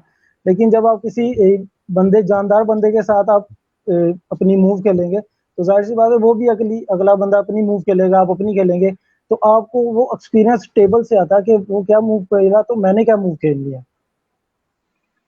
बिल्कुल ठीक, बिल्कुल ठीक। नोमान आपसे सवाल कर रहे हैं, मनोज के आर्म रेसलर्स जो हैं वो 90+ जो है वेट के अंदर इंडिया में ज्यादा नहीं है क्या कंपेयर टू लाइटर वेट? जी नमान भाई, मैं बताना चाहता हूँ, आप अगर 90+ आर्म रेसलर अगर इंडिया में पूछता है तो बहुत सारा ग्रेटेस्ट आर्म रेसलर है, लेकिन फेडरेशन जैसे मैं पहले ही बताया था, इंडिया में अगर आप देखें तो इतना ज्यादा होता है आर्म रेसलिंग इधर उधर, 5-6 फेडरेशन आपको मिलेगा, लेकिन अभी जो फिलहाल है IFA और जो पेल का है वो ये है। तो 90 प्लस बहुत अच्छा आर्म रेसलर है इंडिया में, जो शायद आप लोग देखा नहीं उनका गेम। देवजीत शर्मा हो गया, काफी टाइम इंडिया का चैंपियन ऑफ चैंपियन रह चुका है, लेकिन फेडरेशन का इश्यूज के लिए बाहर नहीं गया खेलने। देवजीत शर्मा, फिर आपका केरला से बहुत अच्छा आर्म रेसलर है। फिर ऐसे पंजाब से भी है राजेंद्र कुमार मेहंदी, समीर बेदी केरला से, फिर शबिस्टिन मिठू, ऐसे बहुत पुराना आर्म रेसलर है। तो ऐसा नहीं कि 90 प्लस में नहीं है, काफी अच्छा आर्म रेसलर है, लेकिन फेडरेशन का जो मसला है उसके लिए शायद कम देखने मिलता है बाहर खेलने। अच्छा, ये ओवेस भाई ने आपसे सवाल किया उस्मान कि अगर आपको विनिंग प्राइज वगैरह हो तो आप कराची आएंगे इवेंट खेलने के लिए, क्योंकि आप अभी तक हमारे किसी इवेंट के अंदर आए नहीं हैं। हाँ जी बिल्कुल। जबरदस्त जबरदस्त। अच्छा, आप शरारती सवाल किया अली खान ने, on a lighter note, why are but so गोरा चिट्टा? Why are they normally so strong? Ali भाई मैं अभी आपको जवाब दे देता हूँ, मैं आपको प्राइवेट भी मिलूंगा।